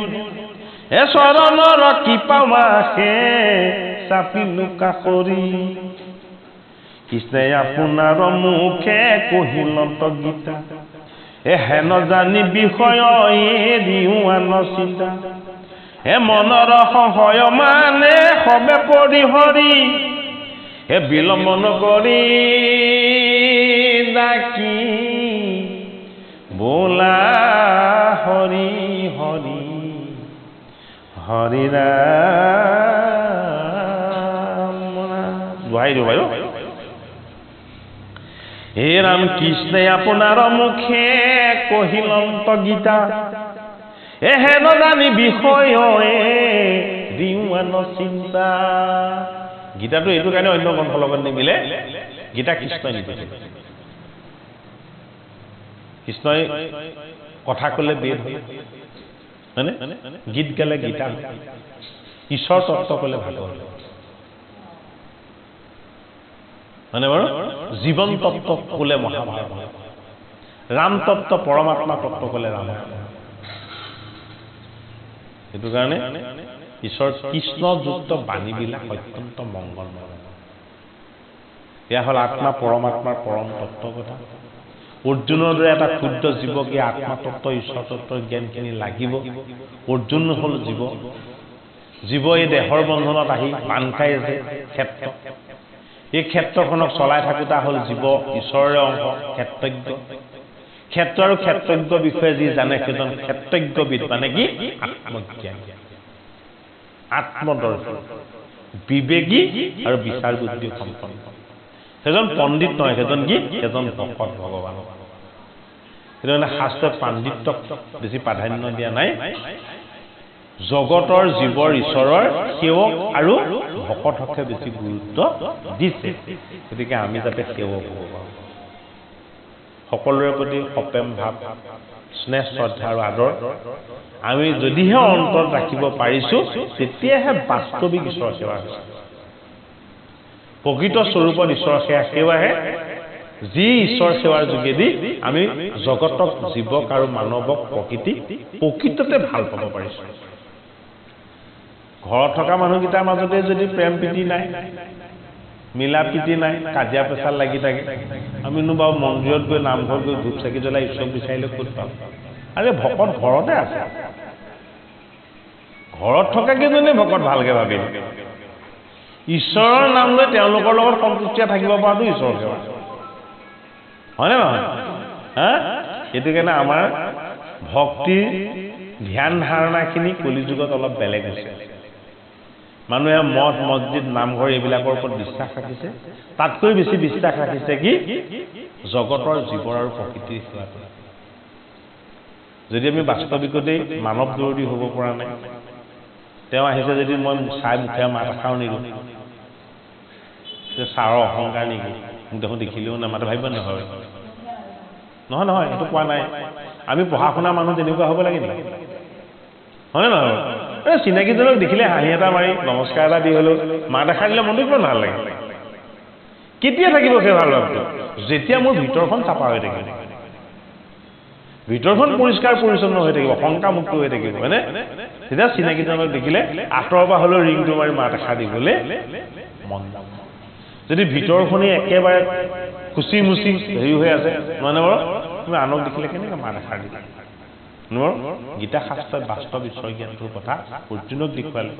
যে তোমাৰ দেহ ক্ষেত্ৰতে মই আত্মাৰূপী স্বামী আছো তুমি আৰু মই অভিন্ন হৈ আছো এই জগতখনক তুমি মোৰ ঈশ্বৰ দৃষ্টিৰে চাবলৈ অভ্যাস কৰা জগতখনক ভাল পাবলৈ জীৱক ভাল পাবলৈ তুমি অভ্যাস কৰা ঈশ্বৰ প্ৰেম সেয়াই ক্ষেত্ৰজ্ঞ বিভাগ যুগত জগত ব্ৰহ্মাণ্ড জীৱ ঈশ্বৰ এক বুলি আমাক জানিবলৈ দিলে কৃষ্ণ শ্ৰীমন্ত শংকৰ হৰি ভকতৰ জানা যেন কল্পতৰু